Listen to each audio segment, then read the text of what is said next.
What is up? What is up? What's happening?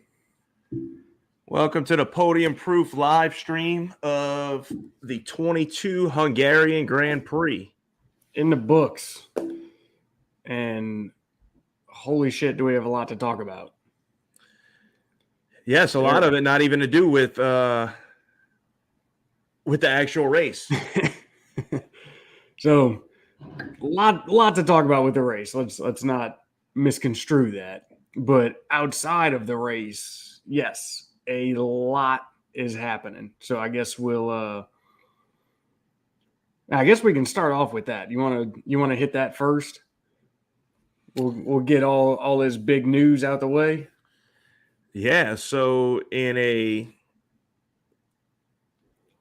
development, okay, where you want to start? So back up a little bit, which is not exactly new news, but related. In between our previous podcasts. Yes. New to one of our videos.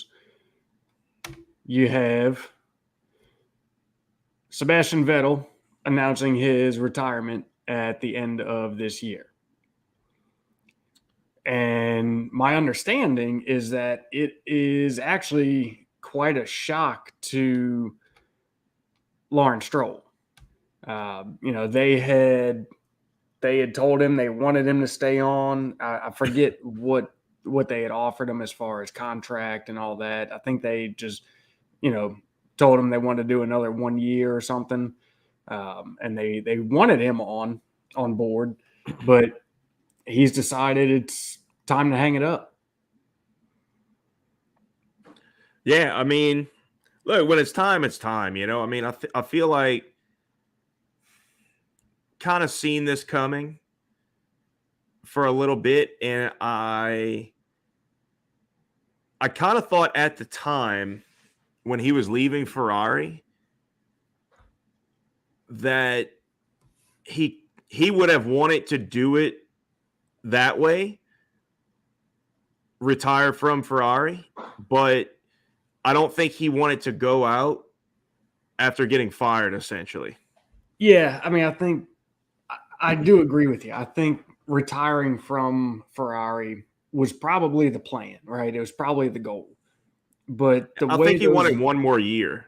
The way those last 2 years kind of went, I think he really just felt like he can't go out like that.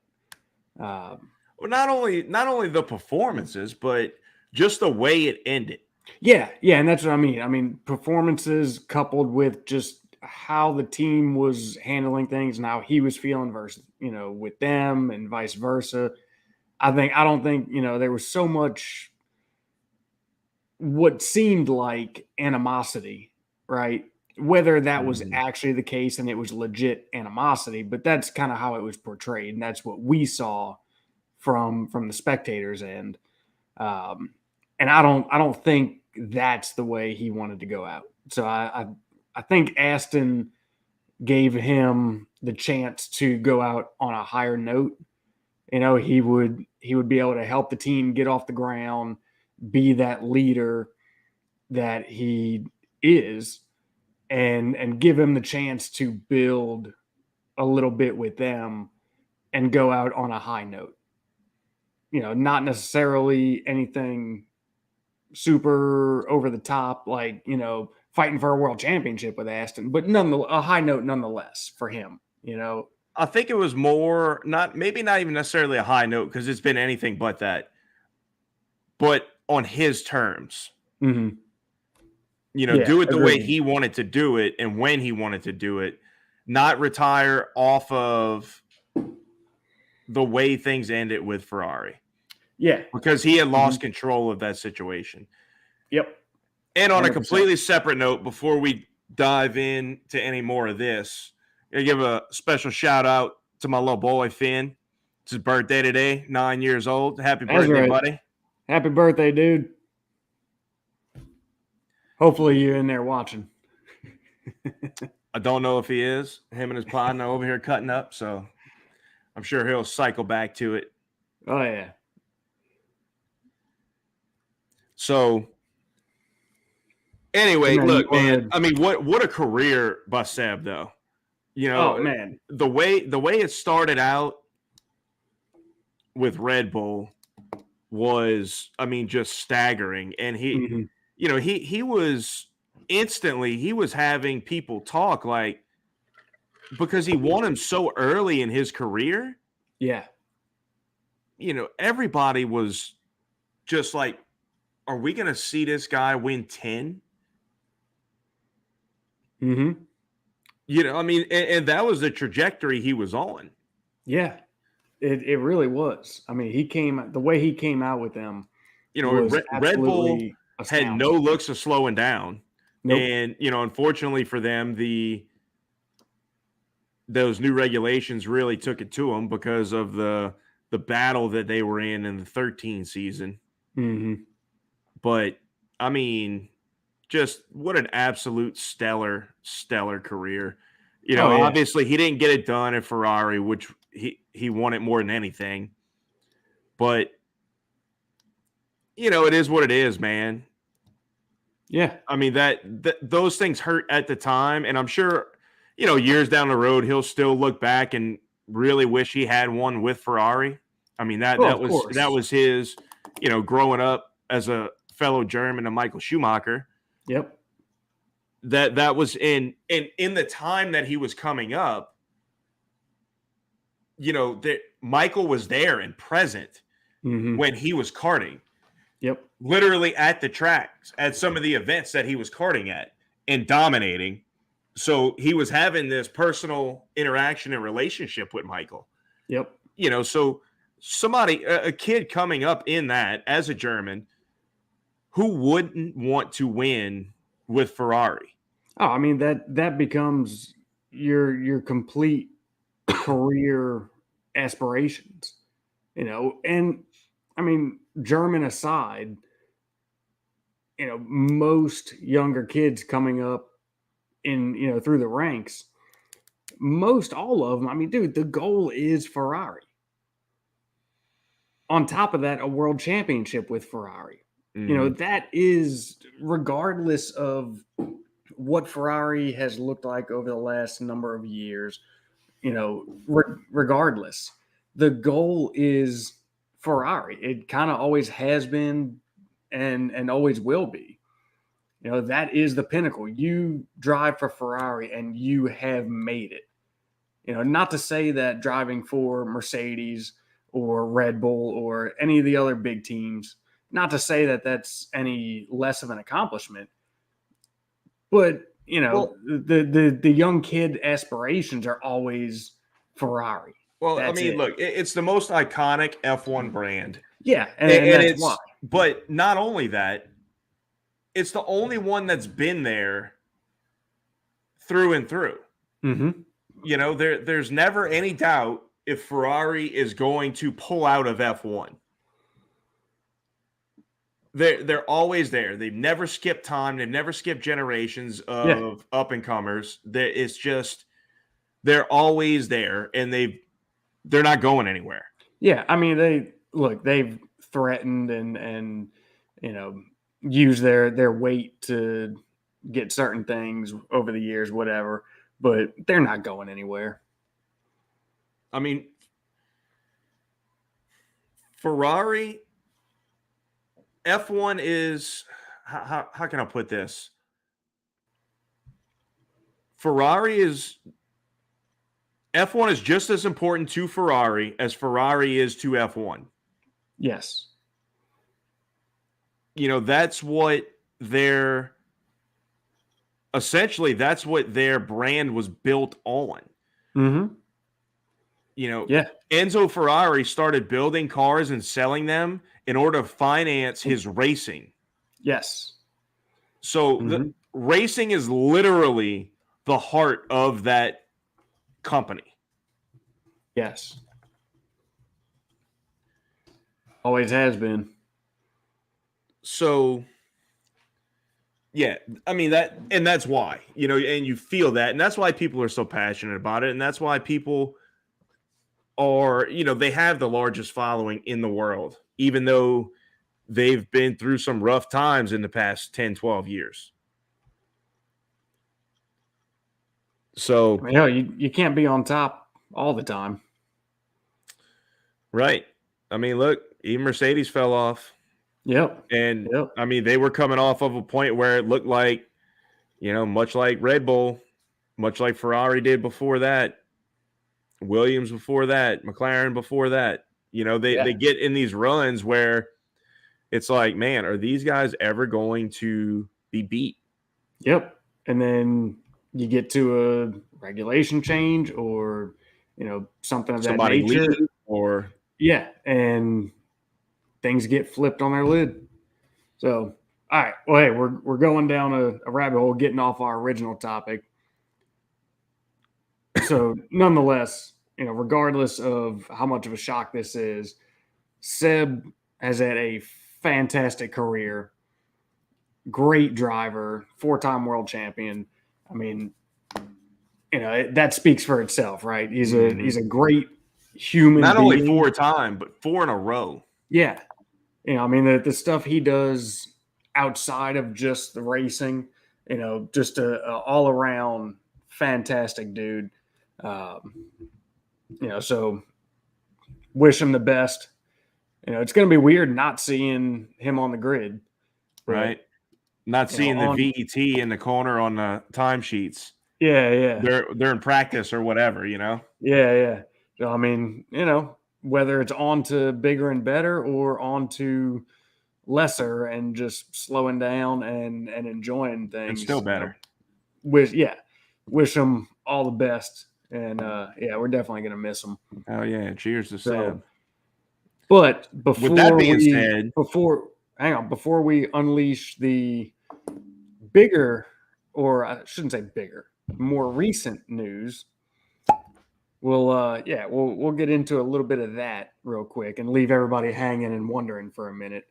And in the meantime, if you haven't already, hit that like and subscribe button for us. You'll find us on social media, YouTube, Facebook, YouTube. Instagram. If you're catching it on the podcast, come check us out on YouTube. Yeah. Facebook, Instagram, Twitter. Yeah, if you catch us on the podcast and you're wondering what some of these references are that make no sense on an audio track, feel free to come find the YouTube video and it'll all make sense. So, all right, what are you drinking on tonight? Okay, so as I alluded to earlier, yeah, I'm dying to know what that was all about. I am doing a fresh bottle crack tonight, and it's actually a bottle that I've been having for a while and just kind of been waiting for something. It's nothing really special. It's just it happens to be one of my, I don't know, very much liked brands in Pinhook. Mm-hmm. So this is the High Proof Rye. Ooh. This is the 2021 crop, 122 proof. The horse that this one's named after is Hard Rye Guy. Interesting name. I'd bet on him in the Derby. And look, I mean, Pinhook, we talked about it when I believe you were drinking it last week. Yeah, I was doing it last time. They're bangers, man. They're so good. Oh yeah. Some of it's I'm not entirely sure where they're at with it, but some of it's their own distillate that they're introducing. A lot of it's MGP, or maybe they haven't introduced their own distillate yet. I'm not entirely sure. I'm a little behind on my keeping up with the bourbon world lately. But they're absolute bangers. If you see the tall bottle with the colored wax and the horse on it, go buy it. Don't even think twice about it. Yeah. They're very, very affordable, even for the higher proof stuff. Mm-hmm. I mean, you're looking at full proof offerings in the bourbon and the rye in the $40 range. And it's MGP. Good luck finding that anywhere else. Right. Yeah. I mean, it really doesn't get much better than that. Normally any of your barrel proof stuff is going to be 60, 70, 80. Really 50 plus. Yeah, that's a good place to put it. 50 plus. I know. I feel like generally it's kind of more. I think there are some in like that 50, 60. I think it's generally maybe 60 to 80, at least what I see. Mm-hmm. But I mean, yeah, dude, for 40 to 50 for a barrel proof, right? MGP, like there's no possible way you can go wrong. It is absolutely a hitter, every one of them. Get a close up of that hocus pocus Glencairn right there. Oh man, look at that! I'm gonna have to get a new one. Of them. This one's a little rough. Getting that dishwasher ring on it because I'm getting lazy and tired of hand washing all my Glencairns.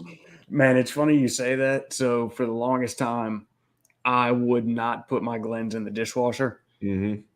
And I too got very tired of hand washing them. So I've started putting them in the dishwasher. And I'll tell you, they come out looking better than what they did by hand. Yeah, but they wind up with that ring over time. Yeah, they do. They do. Oh my! But you know what? I'm kind of okay with it. Man, that is good. Yeah, me too. Now I will not put my Norling glass in the dishwasher. Of course, that's crystal, not just glass like a Glen. These Glens might be crystal. I'm not sure. Really? They cost enough. Yeah, I know, right? Yeah. Well. So anyway, we don't need to go down that hole. Yeah. Look, what I was alluding to earlier. This was a fresh bottle crack. Every single time Ferrari botches a strategy call, I will drink this bottle. I wish I'd have started at the beginning of the season, but I just thought about it today. That bottle be empty. And so here's a perfect time, okay? Because we're going into the summer break, and we have at least 5 instances that we can learn from if we're Ferrari, right? Mm-hmm. At least 5. Yep. 5 major ones. Let alone the little tiny mistakes that were made that really didn't cost you a ton or maybe didn't get picked up on if you're not behind the scenes. So we're going to get into this one tonight. And come the end of the season, we'll evaluate its level. Man, I kind of like this. So put a little pressure on Ferrari. I think we. I was going to open something nice to do it with, and I was like, nah, that's way too risky. Yeah. I don't want to wind up burning through a whole bottle of something that I can't really go get. Man, I don't think I really kind of like that, and I almost feel like I want to join you, but I only have 2 that I could do a bottle crack for, which one of them I was going to do tonight is that barrel right there. The other is the Pinhook high proof as well, but it's the bourbon, both of which have been recently acquired. Mm-hmm. I mean, if I did Pinhook last time, but if we're gonna start this, do we want to keep it both with Pinhook?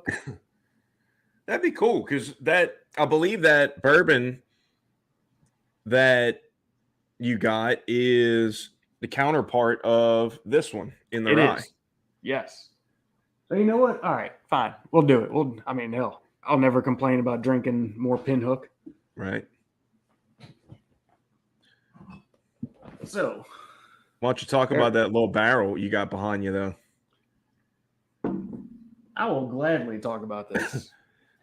Because you just dove into the Pinhook pretty deep last week, and I just got it. So just give a rundown on that purple top real quick as to what it is, and then talk about that barrel a little bit. Yeah. So the Pinhook purple top is the 2022 high proof bourbon.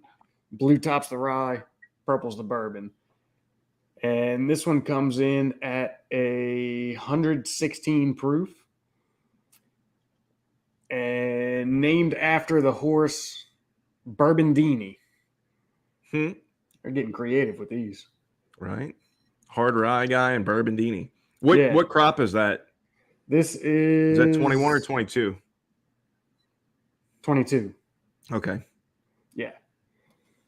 What is bourbon rye guy? What size is he? How many hands? 16.3. Oh, damn it. So Bourbondini is 16 hands. I'm not a horse guy. I have no idea what that means. I'm not going to try to elaborate on it because I don't know enough to do that. I just know it has to do with their size. So all right. Peel the wax on this one, and then I'll tell you what. Let's save that barrel for another day because I want to get into. Great. I want to get into this next part that I'll let you. Oh, I know you're itching. I've been kind of holding off on it. I'll let you dive into. We'll save that barrel for another episode. Yeah. I'll let you lead the way. All right. Let me get a pour done here.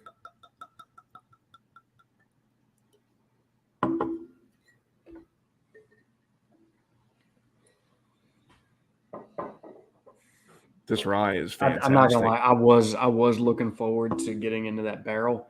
I've yet to try any barrel product. Oh, really? Yeah, I have not had one yet. And the first one that I get my hands on is a Hocus Pocus store pick, the Ghost. So I'm not gonna lie. I was looking forward to that one, but I kind of like where you're going with this, so I'm on board. Mm-hmm.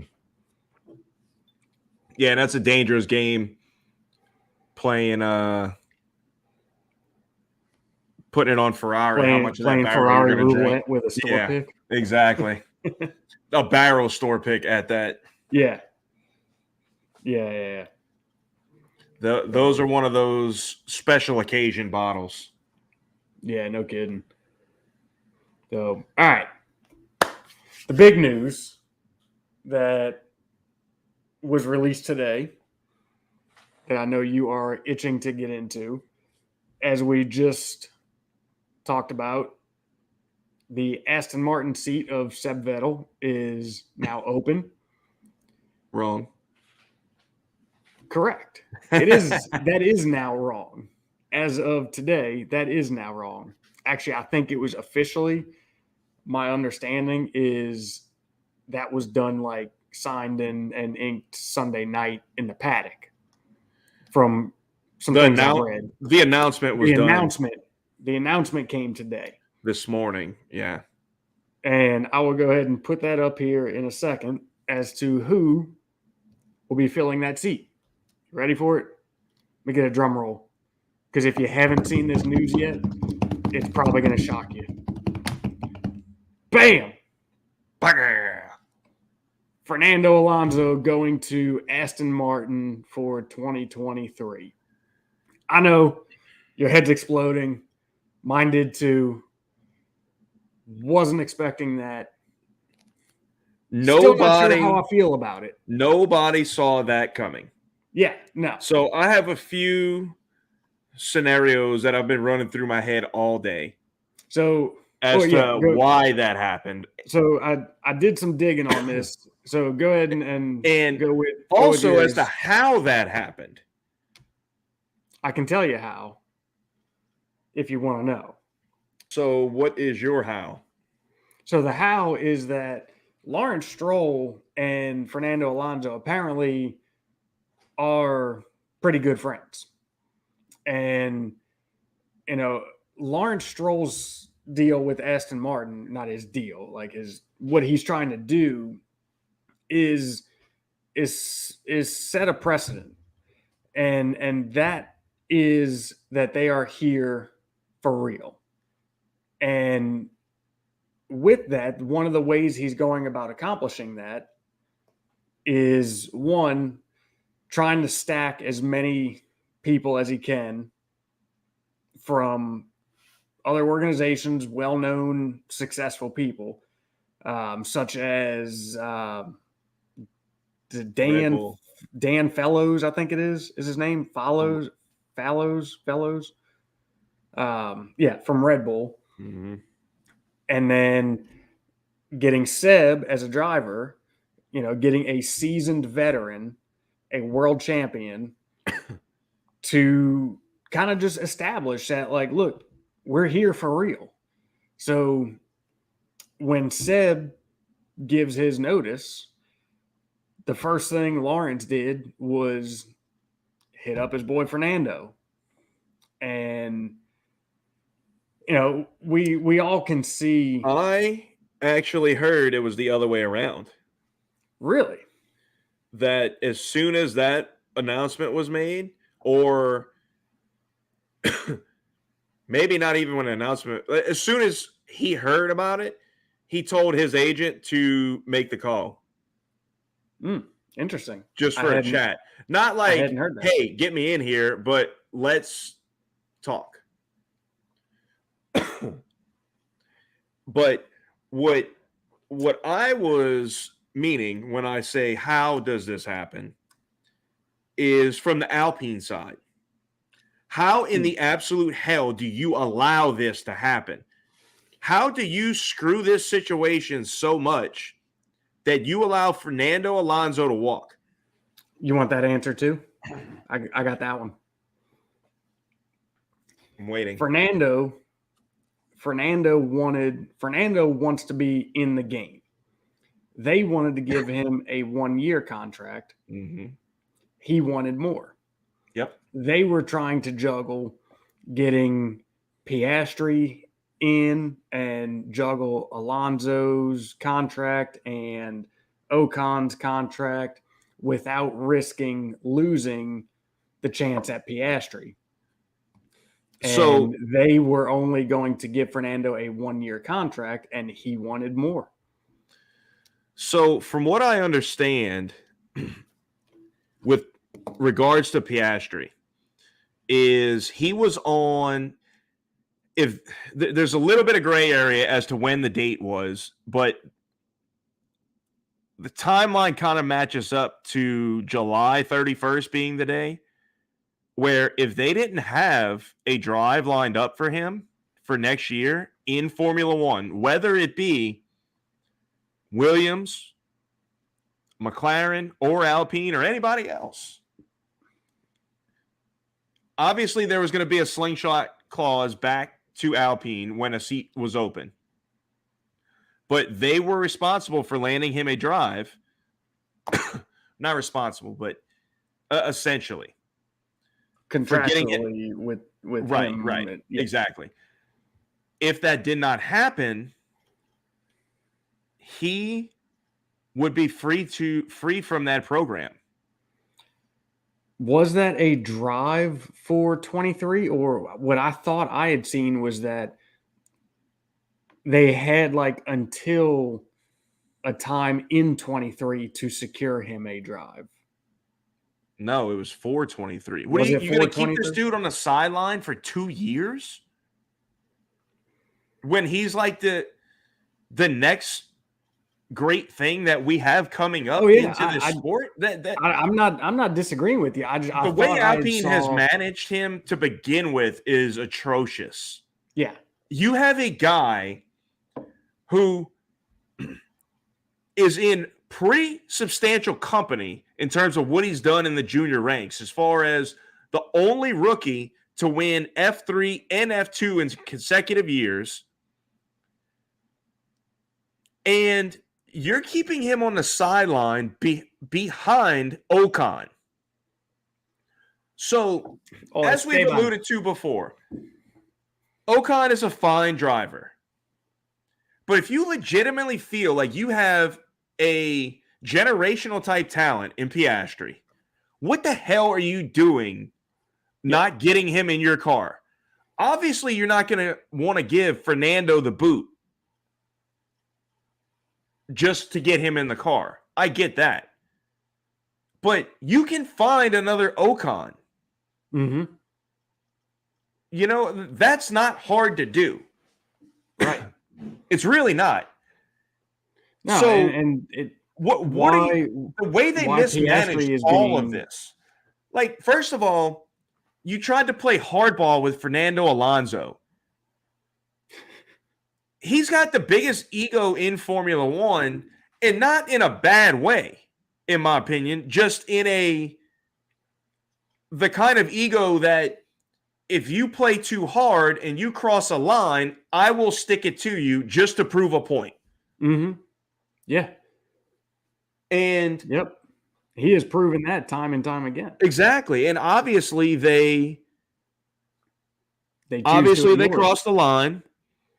You know, you talked about the offering him a 1-year deal with a team option on the second, which we all know what that means. Mm-hmm.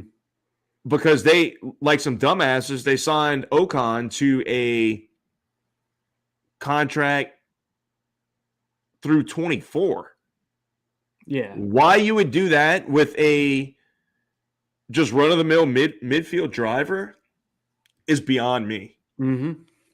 I don't know why you would want to commit a seat to an Ocon for that long. Well, I know It makes no sense. He's not the kind of talent that's just like busting at the seams, waiting to break out and start dominating races. Right.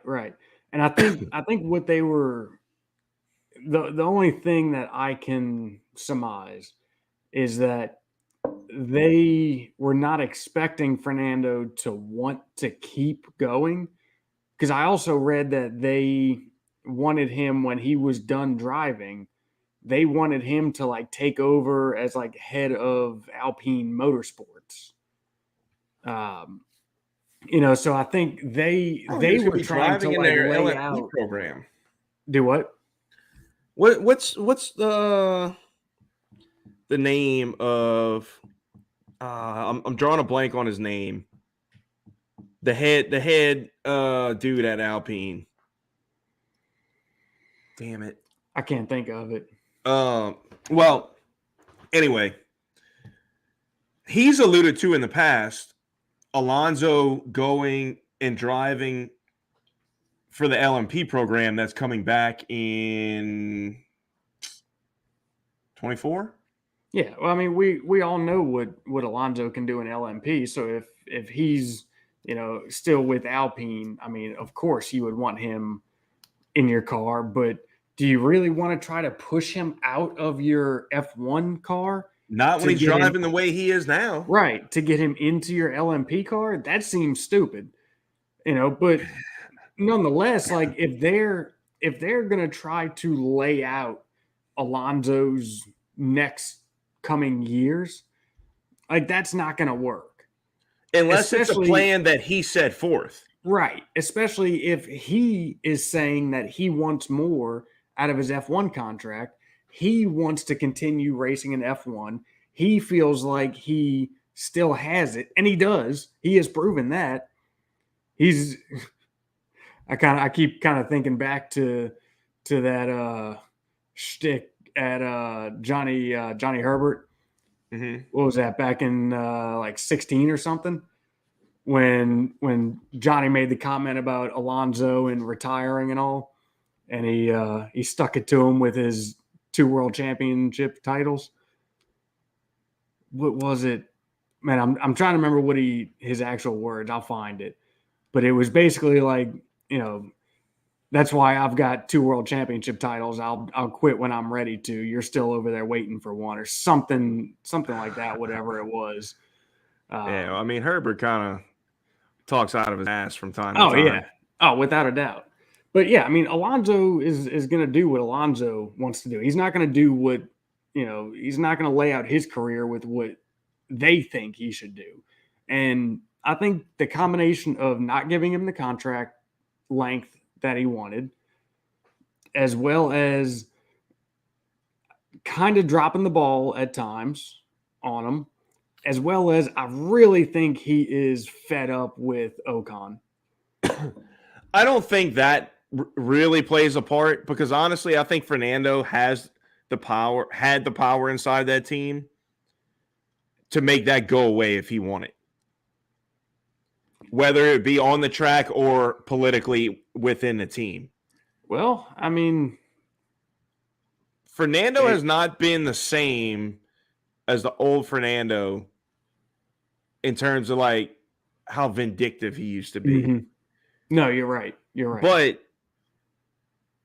But to me, it looked like there was a line that was crossed this weekend with a move that Esteban pulled.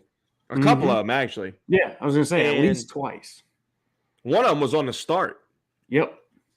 Mm-hmm. But, I think that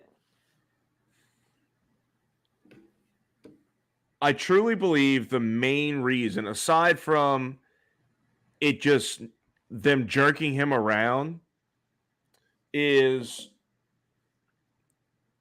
Alpine is obviously looking much stronger than Aston right now. Yeah.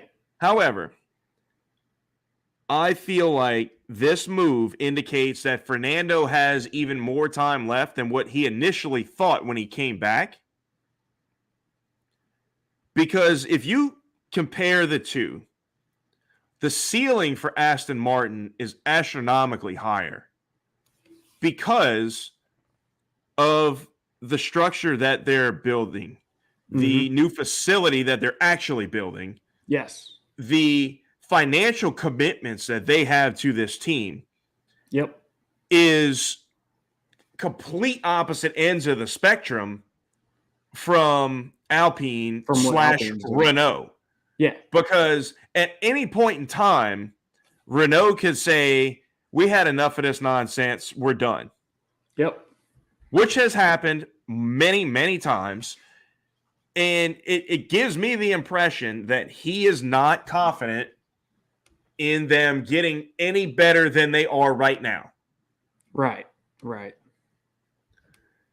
And whether Aston Martin does or doesn't, they have the potential and they're taking the right steps to do that.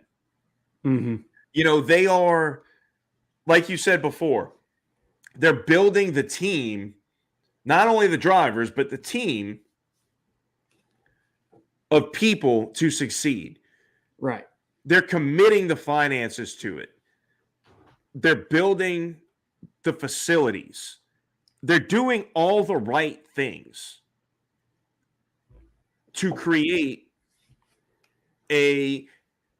not to mention Lawrence Stroll, a no-nonsense businessman, is running it. He got this deal done in 4 days. Yeah. There's no bullshit.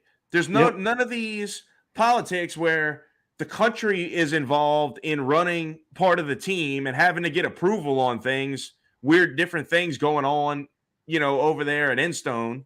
Mm-hmm. And there's none of that. It's, hey, it's him. I will commit to you. How many years do you want? Yeah. Yeah. I mean, the buck stops with him. Exactly. It's just this no-nonsense approach.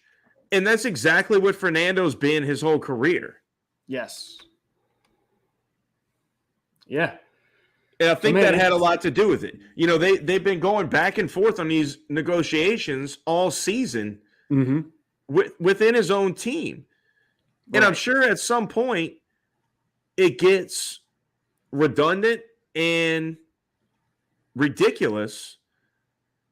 And then you make one phone call when Vettel retires.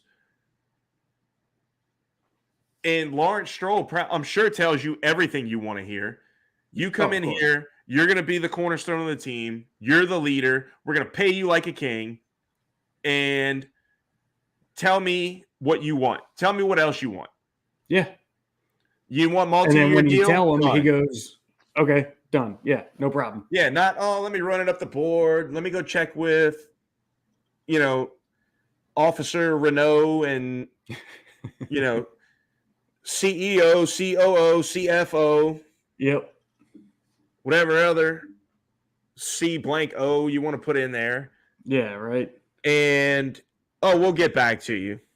Yeah. Oh, well, we approved this, and this, but not this and this. Right. Bro, enough of that. We can give you this. We can give you partial of that. And this isn't going to happen. So we can't. Yeah. In that sense, I'm very happy for Fernando. Oh, absolutely. And it could also be like, look, I want it 2 more years. They're willing to pay me. I'm not going to win a championship in an Alpine or an Aston, and Aston's willing to pay me twice as much. Yeah. Let's do it. Give me the green. Mm-hmm. In both ways. Yeah. You know, so. Well, and man, like, so, you know, Alpine wanted Fernando after he was done in their F1 program. Alpine wanted him for other endeavors in their motorsports program. Well, guess what? If he really wants that after he's done with F1, he can get that at Aston too. Yeah. You know, so it's not like that was some big bargaining chip they had, because he can do the same thing at Aston Martin. Do they have an LMP No. program? Maybe they will now. Maybe that was part of the deal. I take it back. I shouldn't have answered that quickly. That would be the most spiteful thing of all time. Yeah. Hey, Lawrence, look, I'm coming. The only thing is, Aston needs to start an LMP program. Yeah. And we're going to kick Alpine's ass. You got it. Yes, sir. Yeah, no kidding. So, another interesting thing that this whole snowball generates is all the Alpine was, from what we understand, shocked.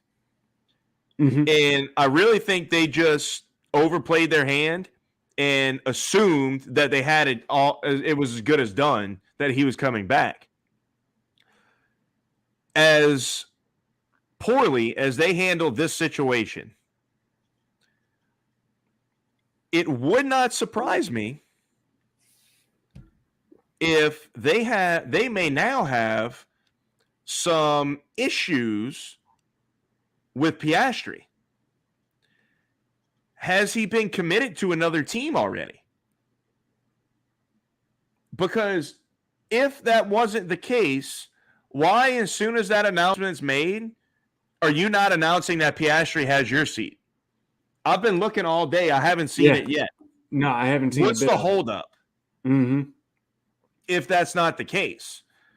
So it's either you're unsure about him, which would seem incredibly dumb to assume that at this point, or there's some serious financial and contractual issues that you've already had aligned with other teams for his services for next year.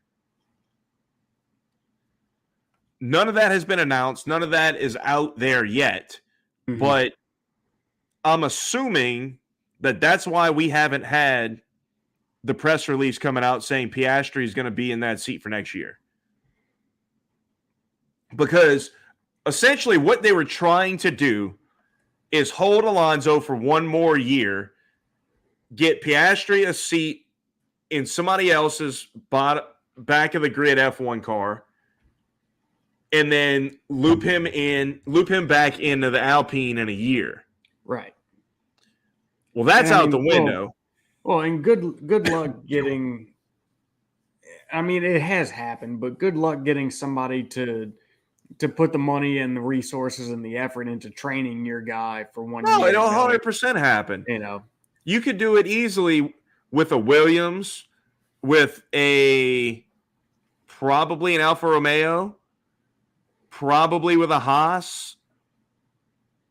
You know, like those type. Maybe I was hearing it kind of like in the ninth hour. Like it seemed like it was all but done with Williams, and then like right at the end, you were hearing some talks about McLaren that there was some serious interest there. Mm-hmm. I've heard some people say that there was some serious interest, and I've heard some people say that it was all just smoke. Yeah. Either way, you know, maybe it was for real. Whenever they were unsure of what Ricciardo was going to do, they were just kind of aligning themselves to be protected. Yeah, I mean, they would have had to. And knowing that it'd only be for a year, that'll give them a year to find their next guy to go alongside Lando. Could be. But either way, this whole situation kind of makes perfect sense as to why Fernando rolled.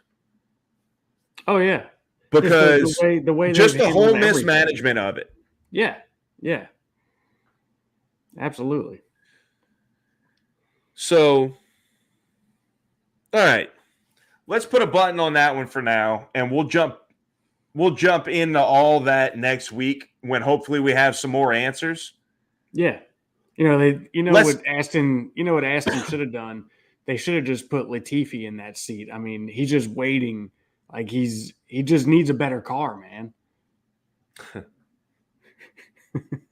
not even gonna take and find that with a response. Man, that didn't get the response and the reaction I actually thought it would. I'm impressed. I'm over even giving emotion to that. Yeah. Hell, he might wind up with the seat because they don't have anybody signed for next year. Yeah, right. And I'm pretty sure their main guy is in the process of having contracts torn up and out of there. Mm-hmm. So let's actually jump into what we're here to do, talk about the Hungarian Grand Prix. Yeah, let's do that. And Max Verstappen, second win in a row. And you know what, dude? I don't think this is the platter. I don't think we spent enough time talking about how perfect of a combination this Red Bull team and Max Verstappen are. Part of it, I feel like, is because we're almost just accustomed to it now. Mm-hmm. Part of it is because I think Ferrari has, say gifted, but gifted would work in a few situations. Gifted them a few victories. But the thing is, they're never out of position. Even when they're beat, they're never out of position to capitalize on anything that comes their way. Yeah. And man, there's been a lot of talk and a lot of praise being given here lately, or I say here lately, more so after this race, where she is being talked about and in the spotlight a little bit more as she's being recognized for her efforts, and that's Hannah Schmitz. The strategist, the lead strategist for Red Bull, and and I don't know why it's now all of a sudden, right? Because Red Bull, because of Ferrari. Well, yeah, but Red Bull being 100% on top of the strategy game is not new, right? Them being flawless on that and just ready for anything and being able to adapt. That's it right there. Being able to adapt, and I can tell you why. She is 100% owed a massive amount of praise for what she has done and the things that team has accomplished because of her. So I can tell you why she wasn't really in the spotlight until now. Because last year, in years prior, okay, Red Bull wasn't really a championship contender before last year. They were a threat to win races, but not the championship. So let's start with last year against Mercedes. They were never in a position where either one of the teams where they were throwing things away because of strategy. Mm-hmm. Both of their strategies, Mercedes and Red Bull, were always on point, and it was about the driver to deliver. Yeah. To deliver the results on that strategy. A couple times we saw some pit stops kind of go awry, but that wasn't the strategist's fault. Like the strategy was there, and the driver did their part. The execution the execution went a little squirrely for whatever reason. Now, what's happening is, in most cases, the drivers are delivering, the teams are delivering in terms of pit stops and all, and the Ferrari strategists are botching it beyond belief. So it's bringing a lot of light to that little to their little world. Mm-hmm. And to just how good they are. You're now having people look at that department of Ferrari versus the perfection of that department in Red Bull. Yeah. And, and same thing with Mercedes. Mm-hmm. Mercedes, had it not been for great strategy in a lot of these races, wouldn't have half the results that they do. Oh, yeah. Mm-hmm. Absolutely. Which, man, on that strategy topic, so I got my hands on a little bit of leaked information. Oh. And it just so happens to be some Ferrari strategy notes for the Hungarian Grand Prix. And I'm gonna put them up here in a second. Before you do that. Yeah. In regards to that, when you talk about strategy in regards to this race, you put your driver who's leading the race on a set of tires that, A, you saw what was happening when every other team put them on. And B, you did not even run at any point on the weekend on the track. Right. So not only did you see what happened to Alpine, McLaren, and Bottas, or maybe not Bottas at that point. Red Bull had them on the car to go to the grid.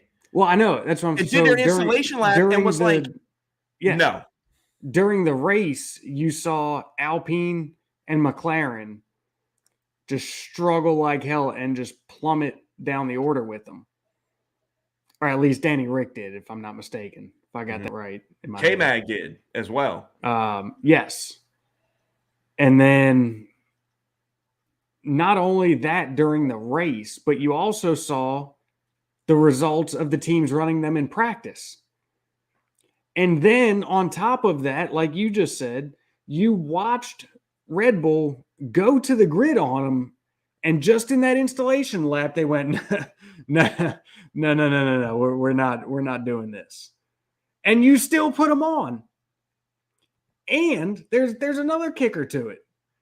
So Pirelli lays out before each race weekend a suggested number, a number of suggested tire strategies. And, this tire till the, range of this laps, go to this tire, till this, a 2-stop, a 1-stop, a 3, whatever. They'll detail out a number of different options that they recommend for that race with the compounds that they've got.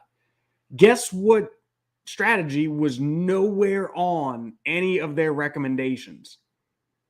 Medium, hard, soft. Like, nowhere. Medium, hard, soft. Yeah. Nowhere was that in there. So it's like, what? And look, I read somewhere where Mattia was talking about, they knew they were going to be hard to come up to temp, and they were hoping after like 5 or 6 laps they would get there, and then they were hoping by like lap 11 they would be the superior tire over anything else. Right. It's like, what data gave you that thought? Where at all this weekend did you see anything that would lead you to believe? Maybe. Look, here's the thing. Let's say they take all of the data from Friday where it was significantly warmer. Send that back to Maranello, get on a simulator, run the simulations. Now we got, okay, with all this data and this track temperature and this setup, this is what we expect. Okay. That's great. And maybe that's fine. Maybe that would have been the case. However, when you show up and it's significantly colder. It was what, 12 degrees colder?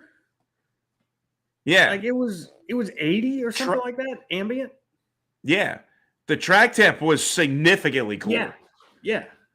And in a world where 1 degree makes a very big difference in track temp.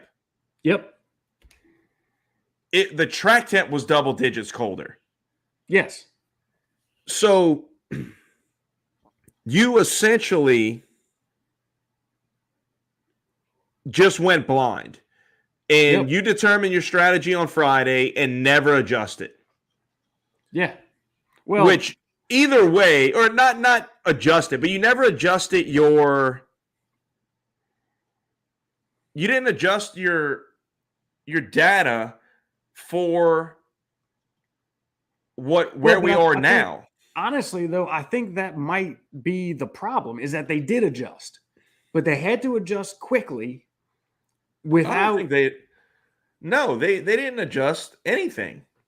They made a snap decision and was just like, oh, what do? We got 30 laps to go. Throw the hards on there. First time all weekend. Well, yeah, maybe so. The adjustment would have been, okay, we're going to start on the mediums, which seemed to be the wrong call anyway. But even, let's say you do that, you immediately go to the soft next to get that out the way. Yeah. Yeah. And you don't run the mediums for only as long as what the softs are going. Like, right. I get it, right? They saw the slower pit stop out of Red Bull, so they thought they could. No, out of Russell. Out of Russell. You're right. I'm sorry. I get the thought process, but guess what? You don't need to protect from the undercut, and that shouldn't be your main focus, trying to capitalize on that 1 second too long stop, because you're on a different strategy. Right. You're on exactly. different tires. Exactly. So that should have never even been a thing. And then guess what happens? You don't put yourself in this predicament of going, oh shit, what do? We've run 2 sets of mediums, throw them on hards, and completely botch everything. Like, so, but that's the thing though. They ran deep with Leclerc. Not on the first stint. Not super. They super only ran deep. 22 laps. Not super deep, but significantly deeper than the rest of them. I mean, plenty enough deeper. Plenty enough deeper. Those mediums should have, like, the window, depending on what strategy you were running, whether it was a soft medium, medium, or whatever you were trying to do, it kind of varied. But roundabout 28 laps is kind of like a middle of the range for all the different options for that medium tire. So let's just go with 28 laps. Not 22.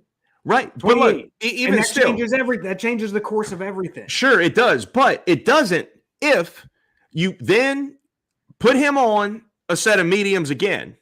Okay? Let's just follow their timeline here. Yeah. It's still, you are still fine. Because guess what? If you run them 25 laps, 28 laps, let's say you run what they say, the average lifespan, 28 laps, in the second stint, guess what that puts you? That puts you in the window for the soft tire to finish the race. Yes. When the tires were in great shape in the second stint for Leclerc, he was begging them to not make him change. Yes. He was telling them the tires feel fine. Keep me out. And so with that, I give you the Ferrari leaked strategy notes. There it is. That's it. That's what we're working with. That's hilarious. Jesus. For those that just are listening when this podcast comes out, We're not going to tell you what that was because you got to go to YouTube and find it. Exactly. Yep. Yep. So, all right. Now we've gotten all worked up. So, I'm gonna get kind of worked up again. It's not too bad. I'm gonna enjoy this pinhook high proof for a second. It's astounding how much time, and people are probably getting tired of hearing about it, but it's like they just continue to outdo themselves every week on how bad they can fuck things up. It's crazy. You know what they say to that? Hold my beer. Hold my beer. Hold my grappa.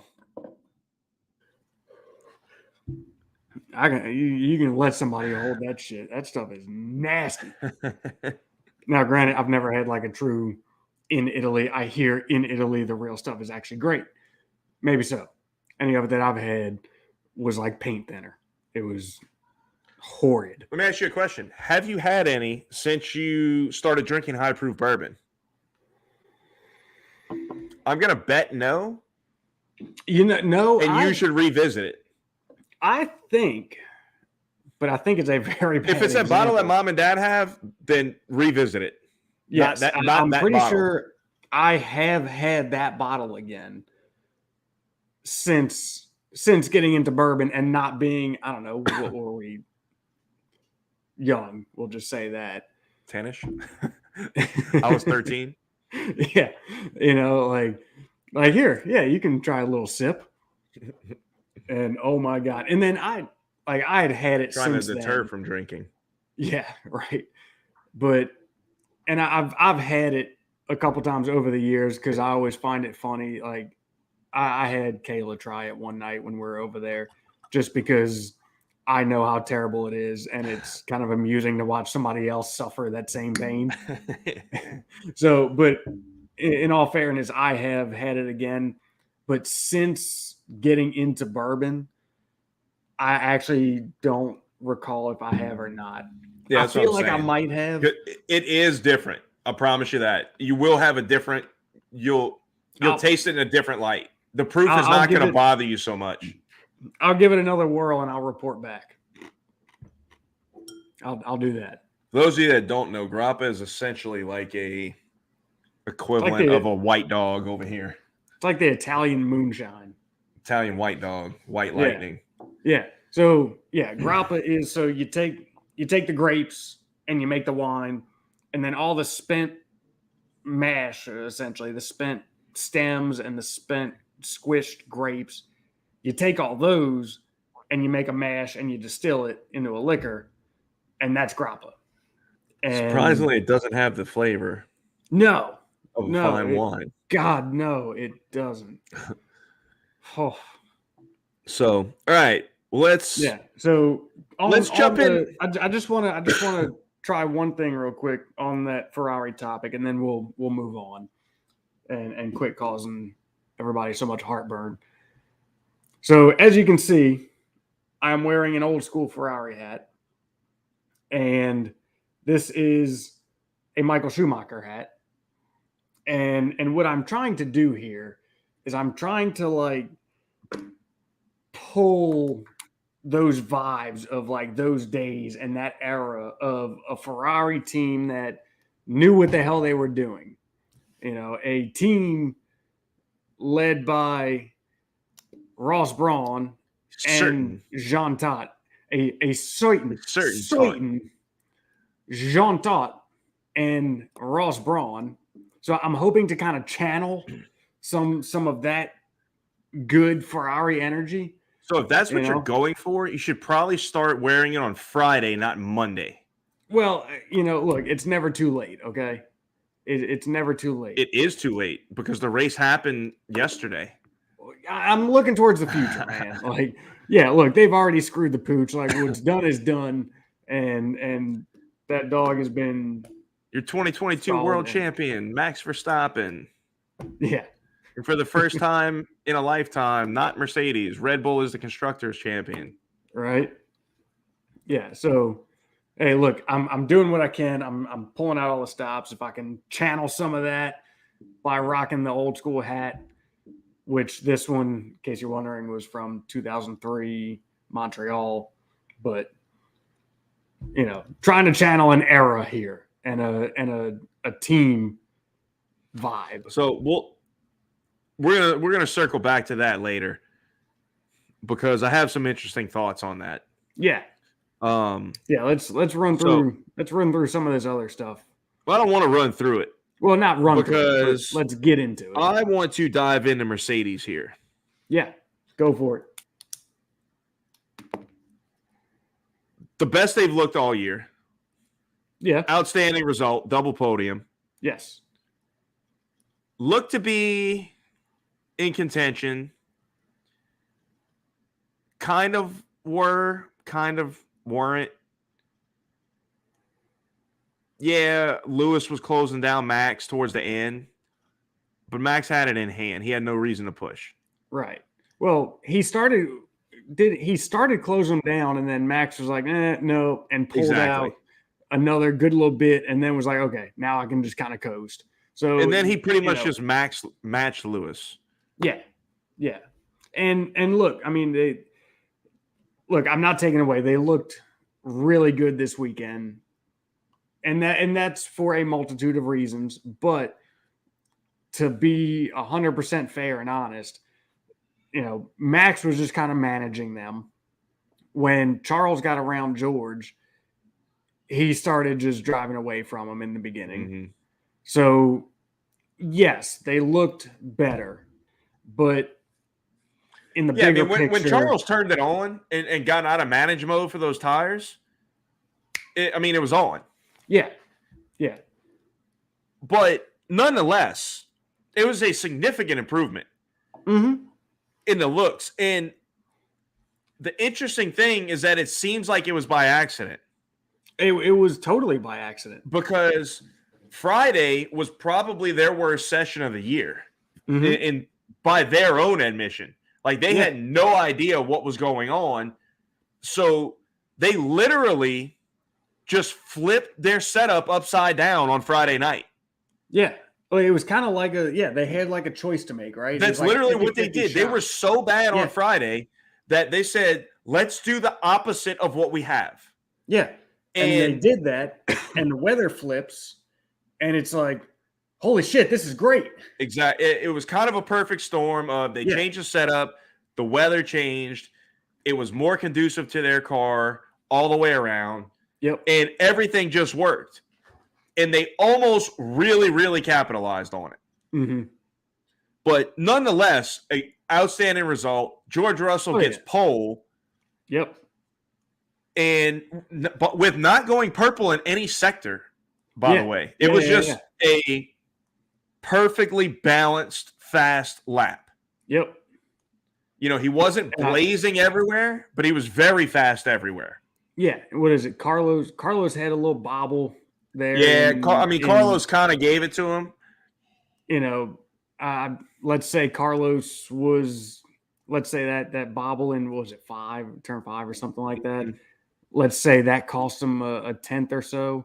There's cost him, but look, nonetheless, like, he made that little mistake. George didn't. So, right. Exactly. Kudos to him. Like, good job, George. Great freaking job. You put it on the pole. Like, fantastic, man. Yeah. So we got Spa next, right? Yes. Yeah.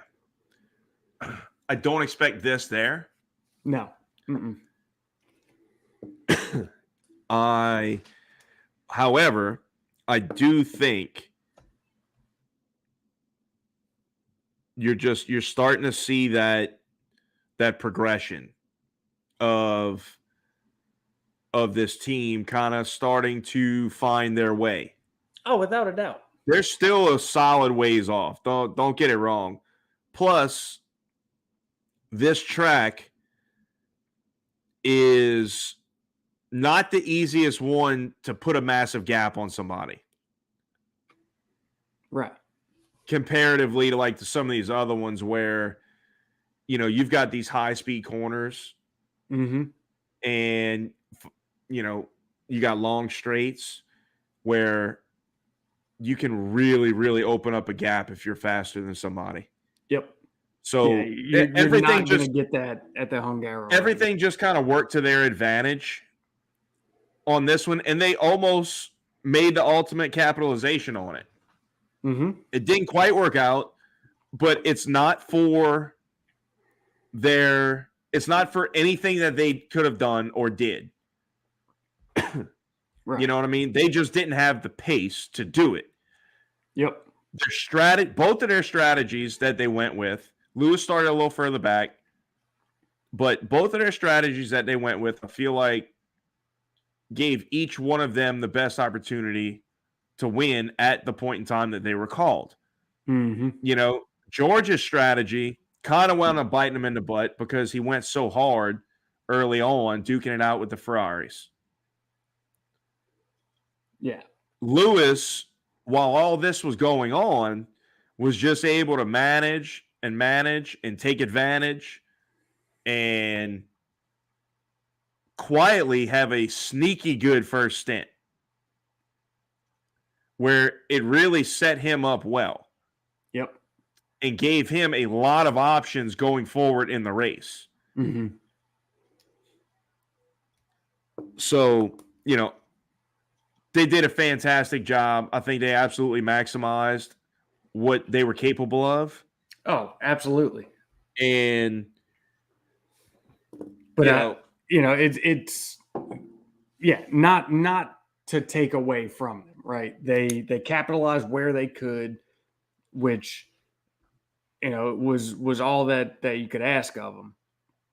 They took advantage of everything, but let's not lose sight of the fact that they got really lucky, on a couple different things, the way it all worked out.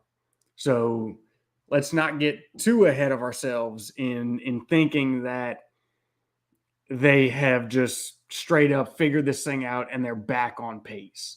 Like the combination of the weather and the educated guess, if you even want to call it that, they made with the setup, the way it acted on the tires with the temperature and all that, like it all just fell into place perfectly.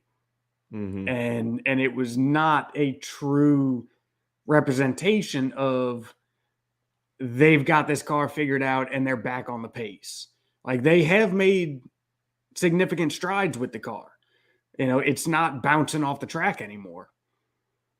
And, they are figuring it out little by little, but they still have a long way to go. I think Spa is going to showcase a little bit more of what shortcomings they still have. Mm-hmm. But I still look for them to be better. Yeah. I mean, they've got... They're going to... The point they're at right now, they're going to ebb and flow throughout the year, but that trajectory is still doing this. Still climbing up. Yep. If you just draw a line from point A to point B, it's going up. Yes, without a doubt. Without a doubt, they are going in the right direction. And they will be where we saw them this weekend. They will be there. And we've said that before. Like it's Mercedes. They will get back there. They are just they started more on the back foot than everybody, and that's been this whole season, right? Was that the reason they are so far back and are not progressing is just they are progressing, but so is everybody else, and they just started further back. We know they'll get there, and they are proving that they will get there, but it's going to take a little bit. Man, it's so aggravating, and it's got to be infuriating for the drivers and for Toto that every time they have kind of like a little breakthrough in a session or whatever, as soon as they get out of the cars or off the pit wall, they got a microphone in their face. Is Mercedes back? Are y'all back? Oh, Are y'all ready to fight for the win? Are y'all ready to win this race? You know, and it's like you can't, like, obviously they're ready to fight for wins. Mm-hmm. But them being realists, they know that they're not there yet, but they can still do it when the opportunity presents itself, like it did this past weekend. Yes. They were in the fight legitimately for most of that race. Yep. You know, I mean, and that's something that we can count on from them, is that if the opportunity presents itself, they will capitalize. Right. Mm-hmm. No doubt. But I'm sure, I really wish at some point Toto would just go like all Jim Mora, Mike Ditka on him. And on these reporters for asking him that every single time after every single session. And they're like, you know, Toto, why are you so mad? Because that was a stupid question. Next question. you know, and man, obviously we want to fight for wins. Are we going to do it every week? No. And Toto would be the one to deliver that. I don't think he's so professional, man. When he's in front of a microphone, he is. But man, like you see, he'll throw some like he'll bash some headphones. Yeah, but that's in his element. That's not in. But that's what I'm saying. Like with a microphone in his face, you doing an interview. The emotion come out of him. Yeah, so, I love that, man. I love that. I wouldn't be surprised if we did see that out of Toto. He's just, but you are correct. He's not that guy to the media. Mm-hmm. You know what I mean? Like, he's a cutthroat dude, and he's a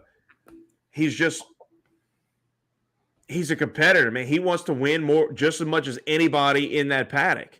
Oh yeah, and drivers included. Yep. And you see that emotion come out when crazy things happen. Yep. But he's not the guy that's going to jump down some reporter's throat for asking a question. Sometimes it feels like somebody needs to, because they ask a lot of stupid questions. I'm trying to think who that would have been. I think Gunther. I could definitely see Gunther. Gunther would. Yeah. Yeah. Yeah. Man, look, an interview with Gunther is always entertaining. Or just like, you know, when he gets on the radio to one of the drivers, when he's fed up and he's had enough, you know, like you get that Gunther radio, like, cut the shit. The fuck are you doing? Yeah. All right. He's always, you can count on him for some entertaining comments, that's for sure. I'm still torn on this because I'm not sure there's enough tracks left in the calendar that really benefit Mercedes for this to happen. But I feel more so now than I have at any point that they could potentially not win. They could potentially win a race without it being some sort of disaster up front. There would still have to be some things happen to remove some people. But I feel like they're at the point they can definitely beat Checo on merit. I don't think they can beat any of the other three on merit unless,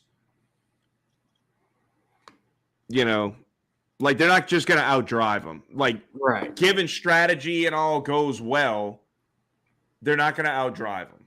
Right. They're not going to outpace them. Mm-hmm. So, but that they've definitely caught Checo and surpassed him, I feel like, because the development of this car is leaving him behind. and it was even more evident this weekend as we talked. We started talking about it last week after Paul Ricard, and I think it was even more evident. I mean, the dude couldn't get out of Q2, right? And that was on merit. Yeah, like yeah. I mean, and just looking at the remaining races and the tracks that we have. I think Monza and Spa are going to be in Brazil are going to be a bloodbath for Mercedes. Yeah, I mean we've got Monza, we've got Spa, Zandvoort. I don't think they're going to fare well in Zandvoort. I don't love it for them. And then we've got Singapore, which I don't feel like that's going to be their strong suit either. I mean, it's got a lot of longer runs. And not a lot of high speed turns, but I don't feel like they're going to fare as well there. Man, Coda is, then we've got Suzuka. I can't wait. I feel like Suzuka is going to be bad for them. I cannot wait for Suzuka, dude. Oh man, I'm so excited for Suzuka. And then, we've got Coda, which, man, Coda has a little bit of everything. It's got a long run down that back straight. It's got some fast turns, some fast sweeping sections, but it's also got some really tight. It's got a good mix of everything. So yeah, I mean the rest of the calendar, man, and then Mexico, Brazil, Abu Dhabi, like the tracks that they could fare well-ish on are slim.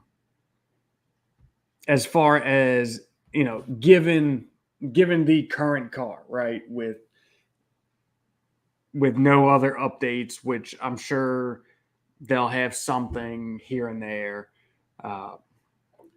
given what we have thus far. I don't think there's too many left that they're going to fare so well in. So the thing that really destroys them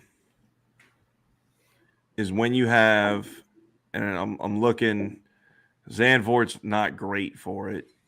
Monza, I don't even need to see it. I can tell you. When you come out of slow corners onto long straights, that is their worst nightmare. Because they still struggle with the rear stability at low end. Yeah. And when you do that going onto a long straight, you just absolutely hemorrhage lap time. Which, so I mean, like Spa has that in turn one going on to that front straight, leading up to Eau Rouge and Radillon. And then the back straight, I can't think of the name of it off the top of my head right now. That's coming off of a fairly medium speed turn, and then you've got just like a flat out turn. So, but then you go to so we know Monza's not going to be great. Then you go to like Singapore, and that's long straights coming off of a street circuit, so they're going to be slower turns. Coda kind of has the same thing. It's got a real tight hairpin leading up to that long back straight, and then it's got a quick 90-degree onto the front straight. But yeah, man, it's not the best case scenario. We'll put it that way. Right. With the remaining tracks. But yeah, I mean, again, if there's an opportunity to capitalize, we can bet on them being there for it. And I'm sure there will be opportunity. No doubt. Ferrari will see to that. Yeah, right. All right, McLaren. We got shit. Hold on. Lando Norris leading the way from the rest of the top three with a P7 in the McLaren ahead of both Alpines. Yeah. Which we felt like McLaren would be stronger here. But they're still so hard to predict. I mean, let's be real. The Alpine was stronger until they made the decision to put them on hard tires. That's true. That's all part of it. Oh, it is 100%. Yeah. I mean, but that was a dumb call. That was a dumb call. Yeah, it was. It was. But apples to apples, the Alpine was stronger. Apples to apples, McLaren was stronger because they only did that with half their team. Fair enough. You know, I mean, look, dude, I don't know why. I don't know why Alpine did that, but either way, Danny Rick, he didn't have a great race yet again. You know, they got caught with the hard tires. He wound up getting a 5-second penalty for causing a collision. Kind of wasn't his fault. He was kind of on 4 blocks of ice on some rims. What are you going to do? You know, and that right there is exactly what I'm talking about is going to happen when they get rid of tire blankets. And you're going to see a lot of it. Or maybe you won't. No, you will. Because they know. Mark my words, you will. Huh? Mark my words, you will. And I can't wait for it. Man. So I can tell all you sons of bitches, I freaking told you so. They're gonna know, man. Like they are on ice cold tires. So I feel like that Danny Rick and Lance Stroll thing, you know, it wouldn't even happen because I feel like he wouldn't have even tried that having been on tires that didn't come out of blankets, you know. I think the drivers will be in a much different mode on those outlaps when the blankets pansy aren't around. mode. Nobody wants to see that. Oh, just take this position. My tires are cold. Here you go. And then guess what? I'll try and catch you up in a few laps. And you're gonna get it right back when they come out on their outlap. No, that's not how it works. Which driver is better at putting heat in the tires? Stupid tire warmers need to stay. They need to stay and crank them up as hot as they can go. That's right. Melt the rubber. So, yeah, I mean, look, still wasn't great. Lando did a great job. They were aided in the fact that Alpine took the decision to go on those terrible tires and just plummet down the order and have to gain it all back. But nonetheless, solid result for Lando. Mm-hmm. You know, unless you're talking about fighting for the championship, it really doesn't matter why you finish where you finish. Yeah. You know, I mean, a result's a result. Mm-hmm. Absolutely. Absolutely. Danny Rick God, man, I want to see this dude get it together so bad. Yeah. And wasn't he? He was way down there. No, he finished in 15th. Yeah. But I couldn't remember where he started. He started 9th. Yep. Which is about where he is when he's been on the ball this year. Or Look at not, Lando, P4. or not been on these hard tires. Yeah. But look, I mean, he was still rough, almost half a second off of Lando in Q3. Yeah. I mean, that's not good. That's still not good. No, it's not. It's not. He's just yeah. I mean, he's just been so inconsistent. Generally speaking, he just hasn't been there. He's had his weekends where it's like, holy crap, he's back, but that doesn't stick around. Right. So, I mean, it'd be interesting to see what version of Danny Rick comes back after summer break. I know he's said that he is really looking forward to just kind of disconnecting and getting away and kind of resetting. And we know how important that is to him. He's kind of always been like that. On the flip side of it, to be a successful F1 driver, you've got to be able to deal with a certain amount of pressure, even when you're not performing as well as you want to. Right. I think that's one thing that really, really showcases just how incredible Charles Leclerc is.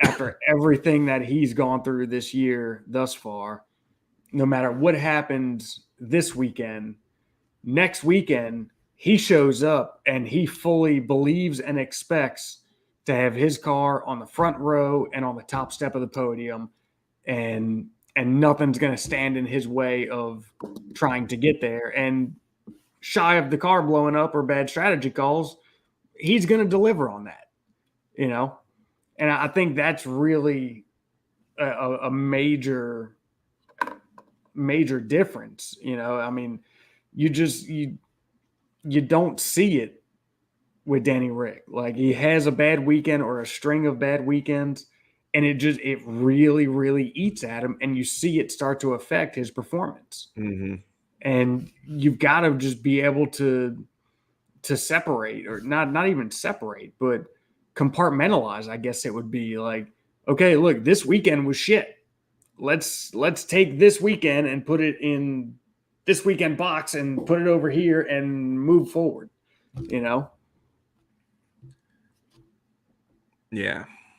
I mean, he's got to start getting it together, man. He's got to. If nothing else, just to have some confidence going into next year with this car. Yep. But look, let's roll it into Alpine. We've already touched on them a good bit. Kind of obviously with the Fernando news, and then in correlation with the battle of McLaren. One other thing I want to touch on with them.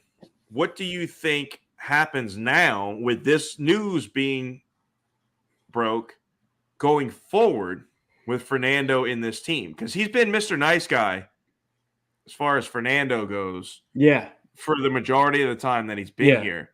Like, are we going to see the Fernando of old now? However, now he's leaving this team for good. I seriously doubt you'll ever see him for Alpine in their other sports car programs at this point.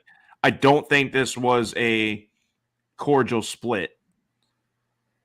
I think this was the kind of split where, you delete each other all out of your life, social media, all of them, block phone numbers, all that. Well, it just has that feel to it as of right now. With how abrupt it was and how shocking it was, I agree with that. There was no leakage of this. No. At all. Nope. But I'm curious to see how he handles it and how he goes about racing with Esteban. So, if Esteban pulls the shit that he did yesterday, next week, maybe Fernando doesn't get out of it. Right. Maybe he doesn't back out. Mm-hmm. Maybe he just keeps his line and lets Esteban come all the way over on him and crash himself into the wall. Yeah. I mean, I don't think we'll see a difference in Fernando with how hard he pushes. Like, I don't, he's just he's not the guy that's just gonna give up because he's pissed I'm at not the team. insinuating that No, at all. I know. He's not the guy that's just gonna be like, you know what, screw it. Like, I'm here, but I'm not here. Like, he's not gonna do that. He's way too driven, way too competitive to do any of that. But I do think you're onto something that we may very well see, maybe not all of it, but a little bit more of that Fernando of old. When it comes to his teammate doing the dumb stuff that he has, and how Fernando has kind of just let it roll off his back. He really hasn't stuck it to him and kind of taught him the Fernando lessons. Right. It's coming, Esteban. I think it's very, very likely that we'll see that. Yeah. I wouldn't be surprised. No, So, you know what? Here's my parting gift. Let me teach you a lesson or two. So, one other thing about Alpine, they've been obviously coming on very strong over the, last 6-7 races.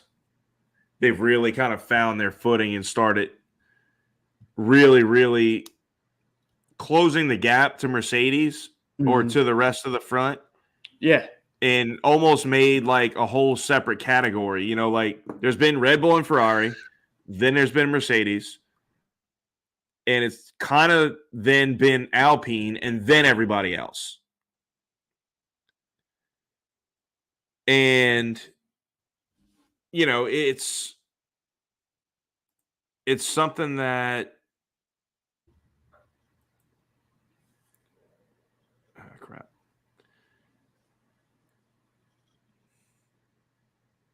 It's something that I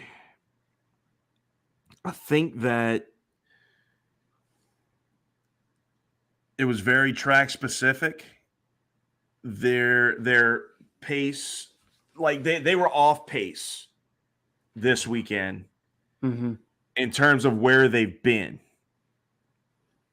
They still kind of finished in the same spot, roughly, but they weren't as quick. And I think that was track specific. And they went, I think they knew that. So I think they tried the hard tire thing as a maybe bailout, see if they could do something that nobody else was doing. And it just didn't work. Yeah. Because they didn't have the hindsight of other teams trying it yet. They were essentially the guinea pigs. I mean, well, they had info of other people running it in practice. But that's practice. That's what I'm saying. And that was other teams, and that was different. Right. They at least they were in a situation where they felt like excuse. They felt like they had to try something different. Ferrari was not in that position. Right. But, they were 7/10 off of George Russell on pole in qualifying, which is a lot on this track. Yeah. It is a short lap. I think it's the shortest or second shortest on the calendar. But that is a lot of time at this track on that short of a lap. Yeah. So I expect that. I expect them to be very strong coming up. Spa and Monza, you're gonna see that Alpine flying again, like Oh yeah. we did in Baku. Yep. Maybe not so much Spa, but definitely Monza. Absolutely. Spa, you got a lot more. You can't really just run that sucker wide open like that. No, Spa, you got to be a little more sensible in that. Yeah, Spa has its sections where you got to woe it down a little bit. Right. Yeah. So, I Aston Martin, I want to jump into Aston Martin. They had I guess by this year's standards, a pretty great result. Wasn't double points, but it was 10th and 11th. 10th and 11th, yeah. And it was a solid result. Both of the cars did well. Mm-hmm. We're right around each other, so you know that that was their pace. They got points, and don't worry, Aston. Help is on the way. You know, yep. I think the things here's the cool part about this signing is in terms of Lance Stroll. Look, I'm not here to say Lance Stroll isn't going to be anything other than possibly a pretty good midfield driver. However, he has the opportunity to now learn from 6 world championships. Seb Vettel for 2 years, and then Fernando Alonso for at least 2 years. Yeah. So, and the cool thing is, all the things that Seb kind of brings to the table and can teach him are probably vastly different than the things that Fernando brings to the table and will teach him. 100%. Because they are two very opposite drivers. Yes. And personalities. Now. Yes. Back in the day, I saw a lot of similarity between Seb and Alonso. Just this absolutely ruthless savage. Yeah, Seb very much so used to be a take no prisoner. Those Red Bull days, he resembled 05, 06, 07 Fernando almost to the T. Mm-hmm. The way he drove, the way he carried himself, the way he spoke at the podium, the way, just everything, man. Yep. But over the years, I think Fernando's kept a lot more of that fire, and you've kind of seen it wane a little bit with Seb. Mm-hmm. And I think Seb's kind of got more into just mellowed out, not nearly as aggressive. And I don't mean on the track. I just mean as a personality. Person as a whole, yeah. And I think Lance has the opportunity to really just put all that together and hopefully for his sake and for Aston's sake, just try and absolutely be the best possible version of Lance Stroll, because what a freaking opportunity. Yeah. Yeah. Well, and that's, I was wondering that myself. Like I really hope that Lance is able to really recognize like the opportunity, aside from driving next to Seb for 2 years, and now the opportunity to drive next to Alonso.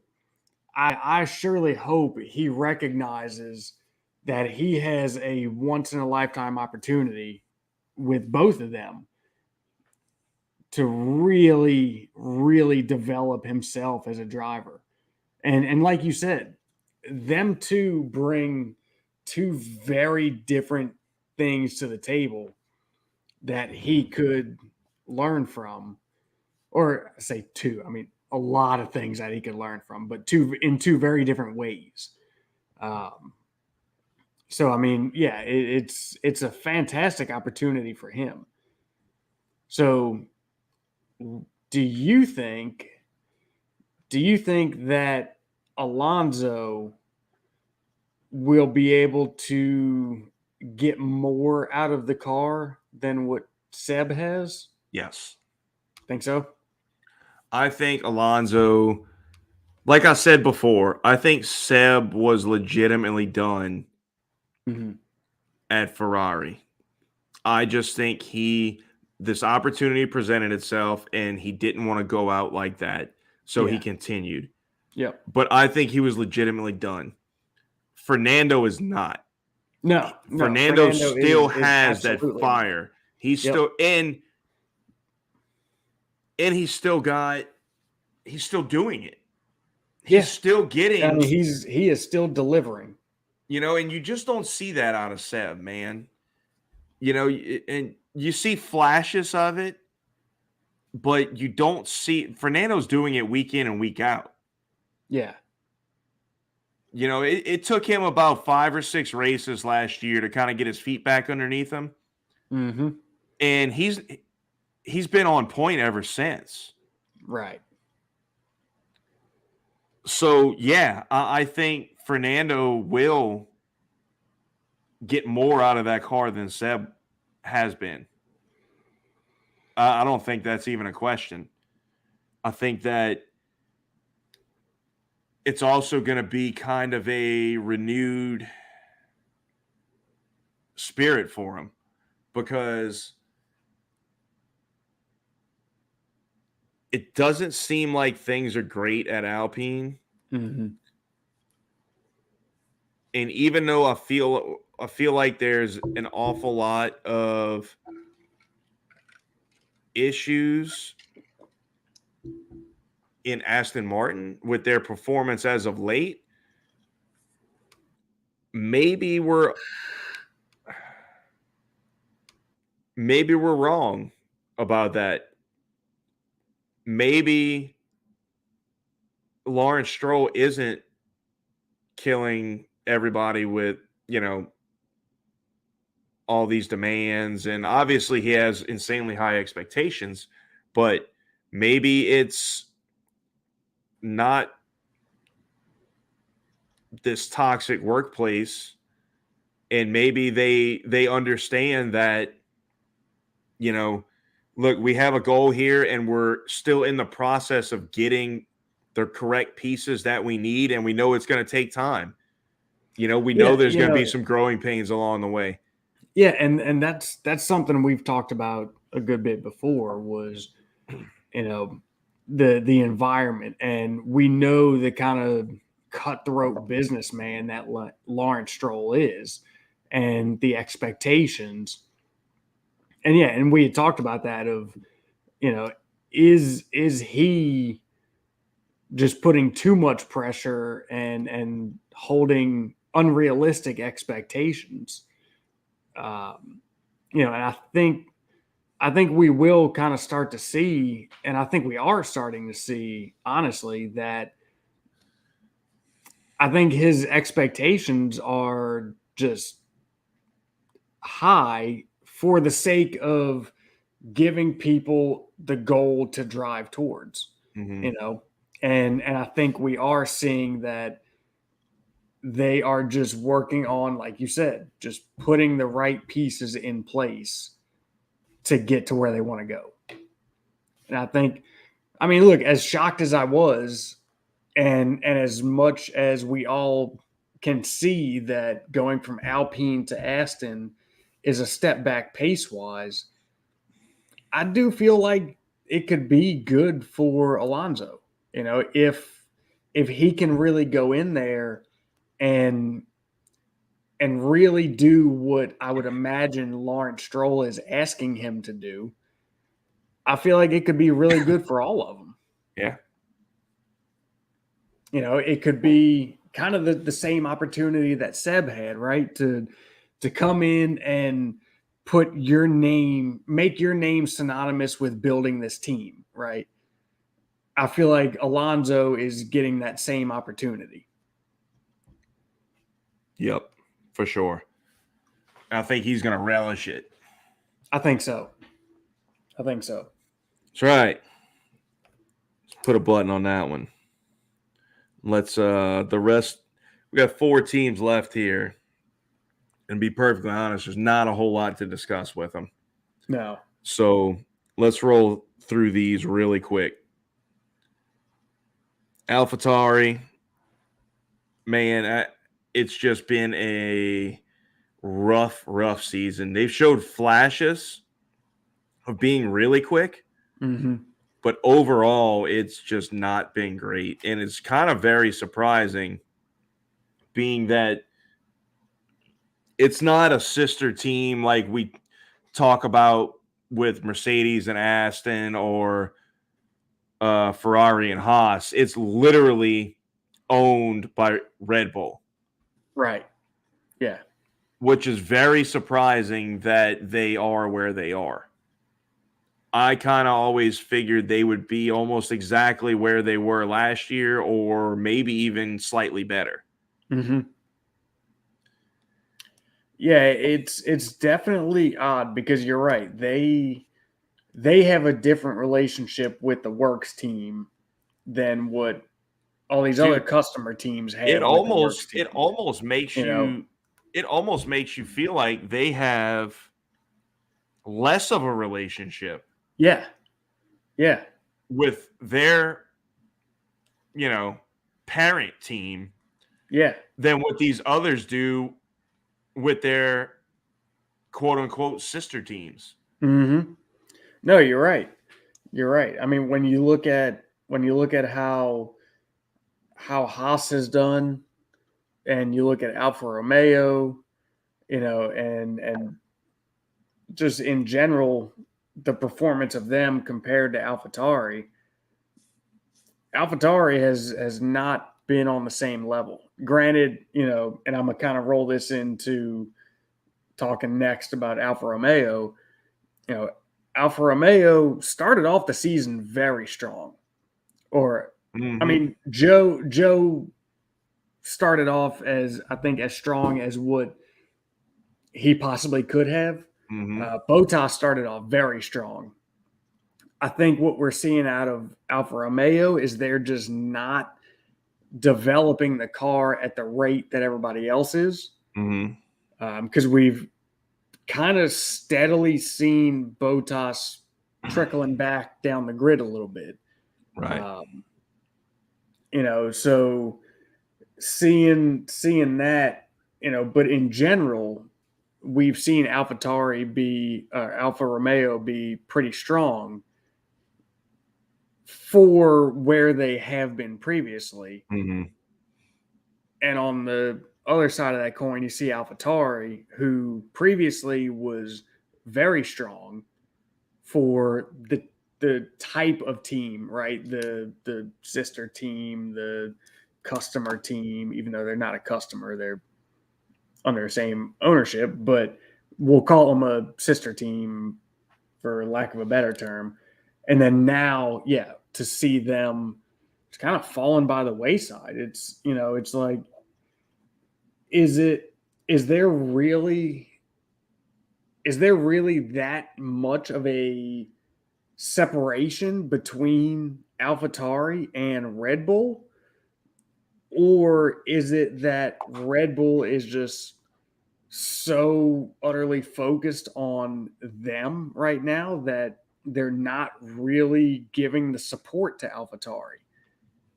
It's hard to say. We probably won't ever get that answer, but it really makes you wonder kind of how do those inner workings work? I mean, it just doesn't quite make sense. I mean, hell, and let's roll this right into Haas. as a customer team. And yeah, they had a little bit of a rough go this weekend. But in general, this year, for Haas standards, they have been fan freaking tastic, you know. Yeah. And hell, not even for Haas standards, just in general. Yeah. Not even comparing them to the Haas of previous, just in general, man. They've been punching well above their expected weight. But dude, like you keep saying that, but you forget, man. Haas was no slouch up until 21 and parts of 20. Yeah, yeah. I mean, They I were a am very, that. very strong midfield team for the Yes, majority of their existence. yes, you are correct, and I was kind of just looking at like the previous year and a half or so with that, but yes, you are correct on that. I mean, COVID did them in pretty hard. So like 20 was rough. Obviously, Mm-hmm. 21 was literally a financial recoup year. We are not going to spend money. We're going to run as close to our exact car from last year as we possibly can with whatever slight modifications we have to make to meet the simple rule tweaks for that year and be done. Right. Yep. So that they literally came out and said before the 21 season, we expect to be 19th and 20th Mm-hmm. every week. Yep. Yep. This year is about just getting to next year. Yeah, and here they are, and they've looked good. They've looked pretty good. This weekend was rough in terms of they brought the upgrades to the car. Well, For K-Mag. K-Mag got the upgrades. Yes. And he got insanely compromised due to some contact very early on and on the first lap with Danny Rick again, I believe. I think so. I believe it was Danny Rick on that one as well, after turn one. Mm-hmm. And then again, the meatball flag 3 times this year so far. I know, right? What the hell? Yeah. And that severely compromises race, which sucks because even though that piece of wing was just kind of hanging there, it really wasn't affecting his pace that much. No, not really. Dude, like last year they let in Saudi, they let Hamilton run with a wing that was mangled to hell. Mm-hmm. Like you ran a waffle through a freaking cheese grater. And there was no meatball flag. Right. What? It's been a long time since we've really been seeing the meatball come out. I know. And all of a sudden you get it 3. I can't remember the last time you saw it, that it came out. Yeah. I had almost forgot what it was. Mm-hmm. We were talking about that one day. I think we were watching a race and we were like, what the hell? I was like, what the hell is the black and orange? What? It's like, oh, yeah, that's a thing. Yep. Mm-hmm. But look, Mick had the old car. They had a lot of trouble getting their car to fire up the tires once the track got cool.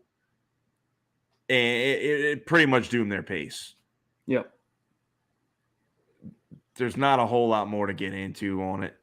No. I don't think this car was very conducive to this track to begin with. And that just kind of compounded their issues. Mm-hmm. I think you will see them surge forward in the coming weeks with the tracks we have coming up. I would agree. And Williams. I'm going to let you get in on that one. Not really a whole lot there. You can just take it. I have no comment. Yeah, I mean, I hate what's happened in this team. Oh man, dude!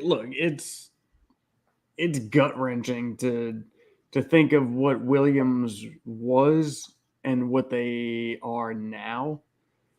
Ever since the new ownership, for a brief period, things looked like they were actually maybe looking up, and then they weren't.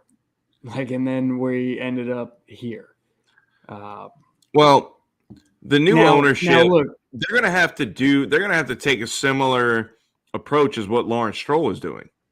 Yes. If you want to succeed, you got to start poaching people. You got to put in some. I mean, it starts with a technical director for one. You got to go get a dude. And I feel like you need to get a team principal who has done it before. Yes. That's what it's going to take to get it back, in my opinion. 100%. You're not plugging somebody into a well-oiled machine. You need somebody that already has the blueprint. You have to start with that known quantity. Yes. Yeah. So I mean, Albon has been, contrary to what we have previously thought and felt and said about Albon, he has been doing, I think, as decent as is possible in that car. Sure. Maybe even a little bit better than what the car really is. We've said that. I disagree with your previous assessment of what we've said about him. Well, and I know you're referring to me when you said that. My complaints and bitching sessions about him in the past were not wrong at those times. No, they were not.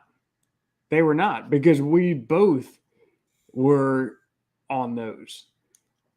But I think with what they have now, you get Albon that puts the car a little bit better off than what it really is, and you get Latifi that puts it a little bit further back than what it really could be or should be. Mm-hmm. And that's kind of about it. Mm-hmm. Except Latifi was P1 in FP3.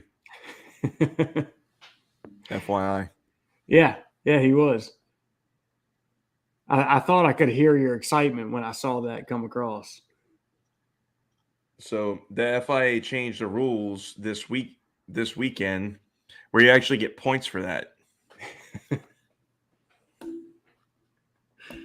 If only. That's a joke. Yeah. Yeah. All right.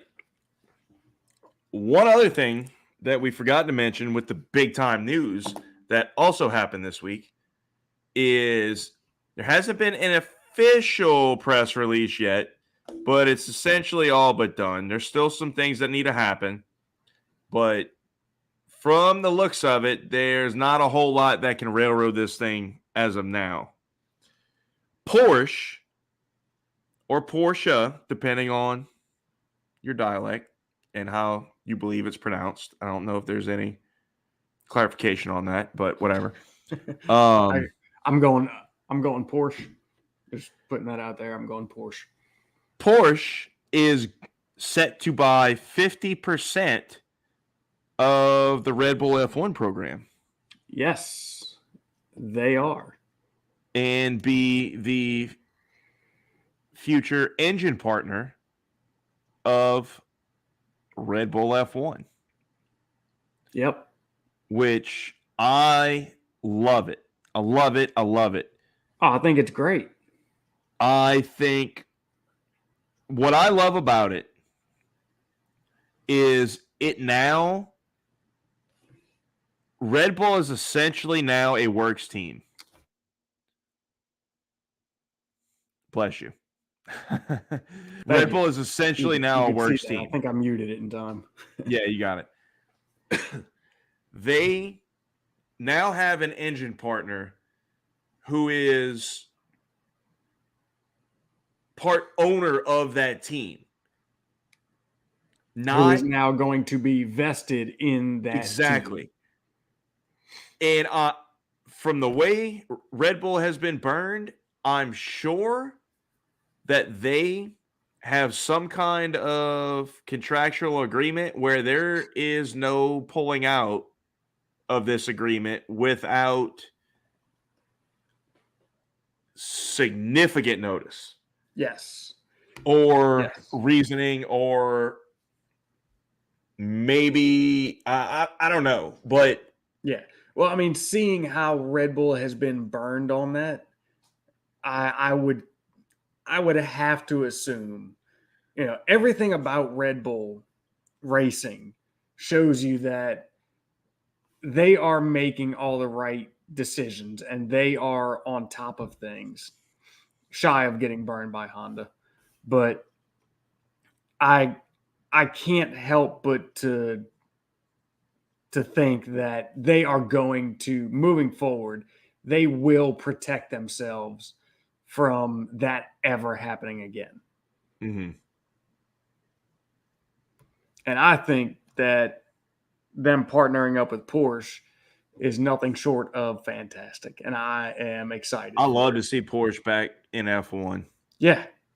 And I mean, you're partnering with somebody who has been in F1, somebody who is very well established in other forms of racing, somebody who has the pedigree, who knows what it takes to build and develop engines. I don't see anything that could drag this down. I mean, I think it's going to be fantastic for both of them. I agree. And it's a serious brand of high performance cars. Don't get me wrong. Like, obviously Honda is a much more owned car, but Porsche brings a certain level of prestige that I think the partnership will just, I think it'll bring just so many good things to each other. You have Porsche jumping in there. They're not having to do their own team and put their name out there and ride the struggle bus for years in the back of F1 and look bad. They're going to jump into Red Bull, and essentially they'll probably just take over their development from whatever's going on, Red Bull powertrains. Mm-hmm. So you're going to jump in ahead of the curve. Yeah. Or at least at the curve. Yeah, it's a win-win for both of them, man. Right. And then on the flip side, as Red Bull, you're bringing in one of the most prestigious names in automobiles to your team as a partner. Yep. Not as a supplier, as a partner. And that's huge. Mm-hmm. You're going to have Porsche plastered down the side of your Red Bull, and your name is now going to be synonymous with each other. Yeah. And I think it's great. I love it. I love it. I love it. Mm-hmm. Yep. I'm on board. So, agreed. that's about it. That's about all I got. Let's go ahead and wrap this up with a quick recap of our horrible predictions from last week. Oh, which, again, pretty much should have been right on point. Ferrari strategy department. Yep. I'm telling you, they got the winter. They got the 3 weeks, the summer break. If they don't get their shit together now, I don't know how long it's going to take them to do it. Yep. I would like to think that you would see over the summer break a strong change in the Ferrari strategy department. And we had talked about this before, that maybe they just didn't want to make such a big change when these races were coming hard and fast. So, dude, I'll be honest. I don't think they're going to fire anybody. I think what Mattia has done, and I want to get into this. We're going to do a halfway through the season kind of summer break recap. I mean, I know we're a little further than halfway, but we're going to do like a summer break recap. And we're going to dive into some of this. But I think Ferrari's culture had gotten so toxic and everybody fearing for their jobs constantly, where if you make one mistake, they're going to fire your ass. And along goes with the team principle that I think Mattia has done an outstanding job in righting that ship and starting to change that culture. And the problem with changing cultures is it doesn't happen overnight. Right. It's a long process, because if you want to change a culture and wipe the slate clean and bring in all new people, that's one thing. Yeah, you can change it overnight like that, but that's probably not going to help the cause. Yeah. So what he's doing is taking time, but it is working. Yeah, without a doubt. And like in the overall scope of that team. Mm-hmm. And it will be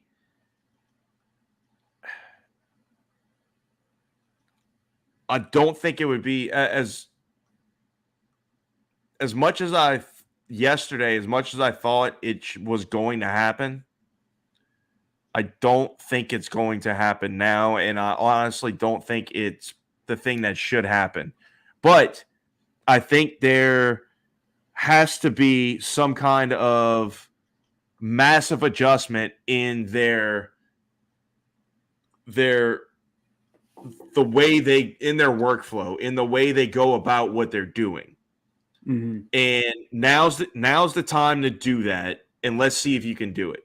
Yeah. If you can't, now it's a probation period, essentially. Let's see if you can get this right. If this continues, then there's going to have to be a change at the end of the season.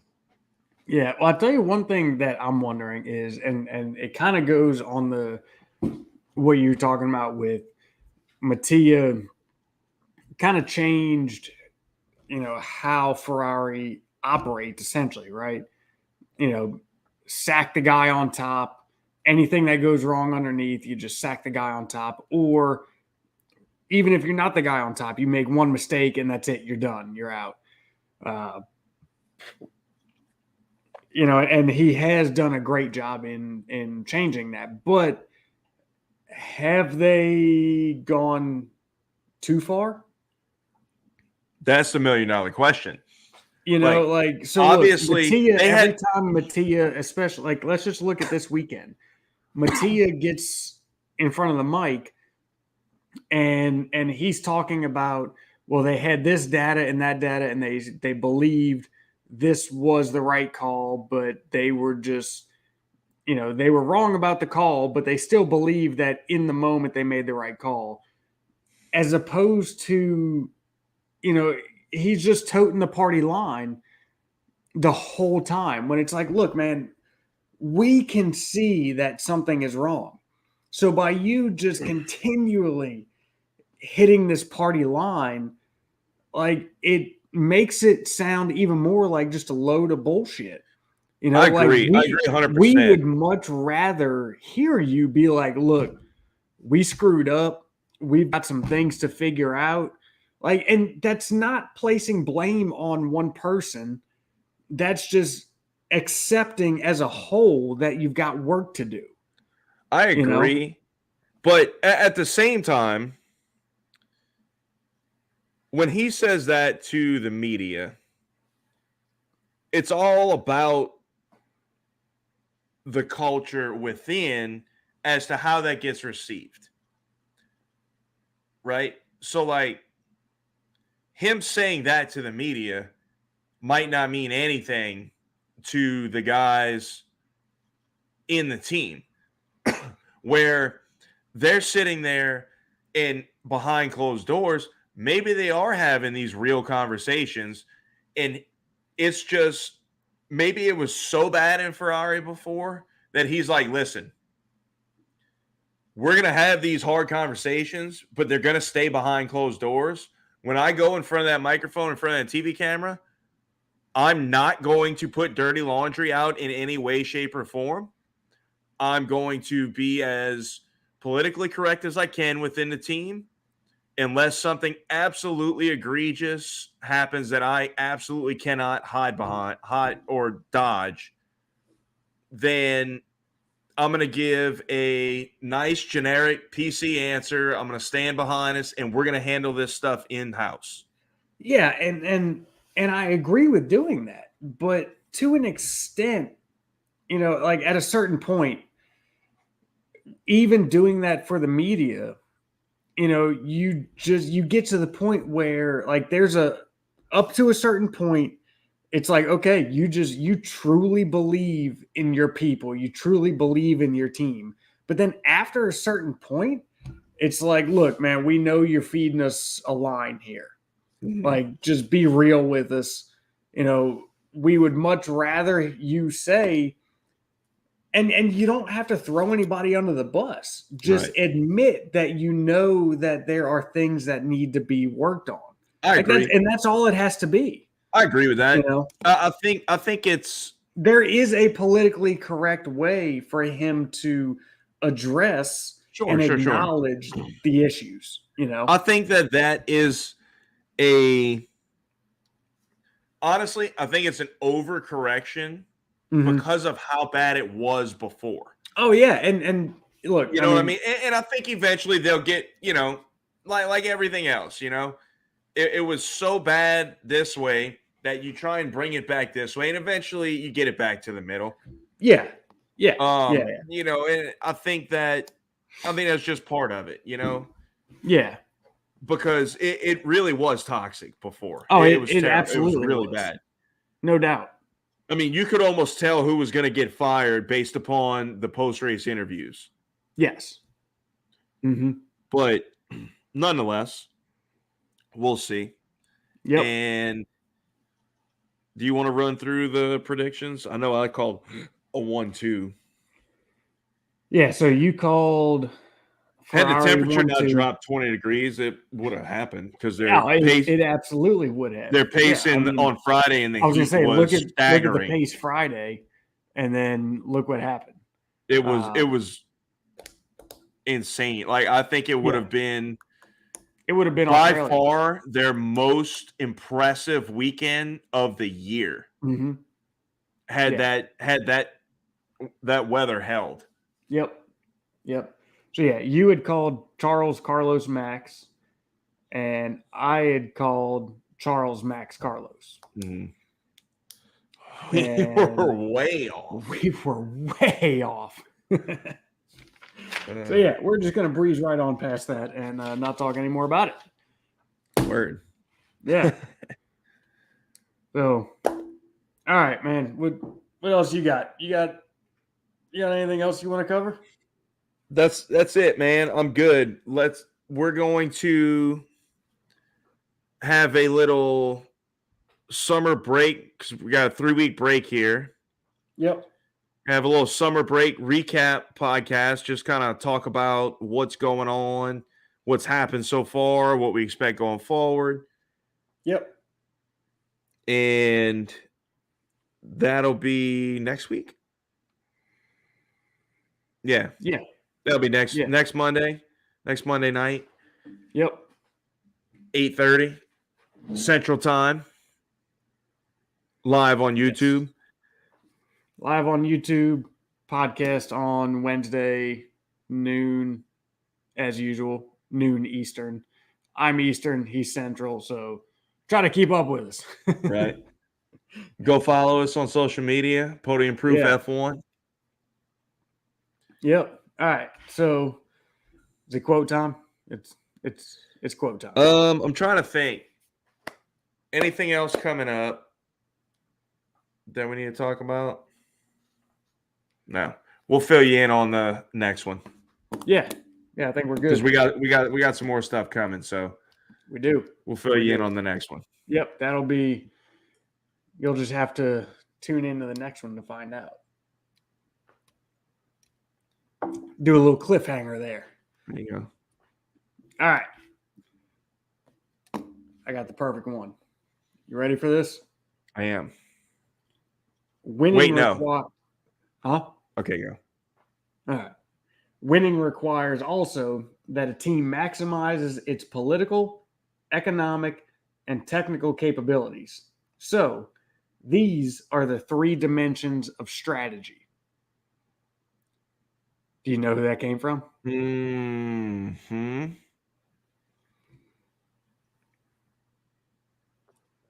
Oh, I heard it. Just say it because it's gonna take. I'm gonna figure it out, but it's gonna take me too long for this. I was channeling him earlier. Does that help you? I'm beyond that point. That is. I'm gonna say Michael Schumacher. Nope. That is Mr. Ross Brawn. Ah, damn. Yeah. You almost had it. Same family. You got to be quicker than that. Yeah. Oh. Which I alluded to something that I wanted to get into about him later, and we're going to do that next week as well. Because we're going to dive into some of the parallels of what we're seeing right now. Yes. We will indeed. All right. That's it. That's a war wrap. As a wrap.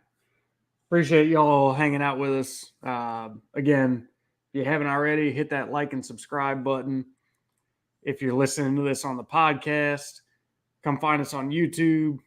Find us on social media, Facebook, Instagram, Twitter. Hit us up.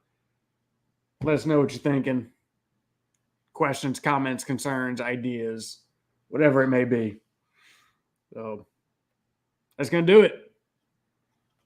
See y'all on the next one. Later.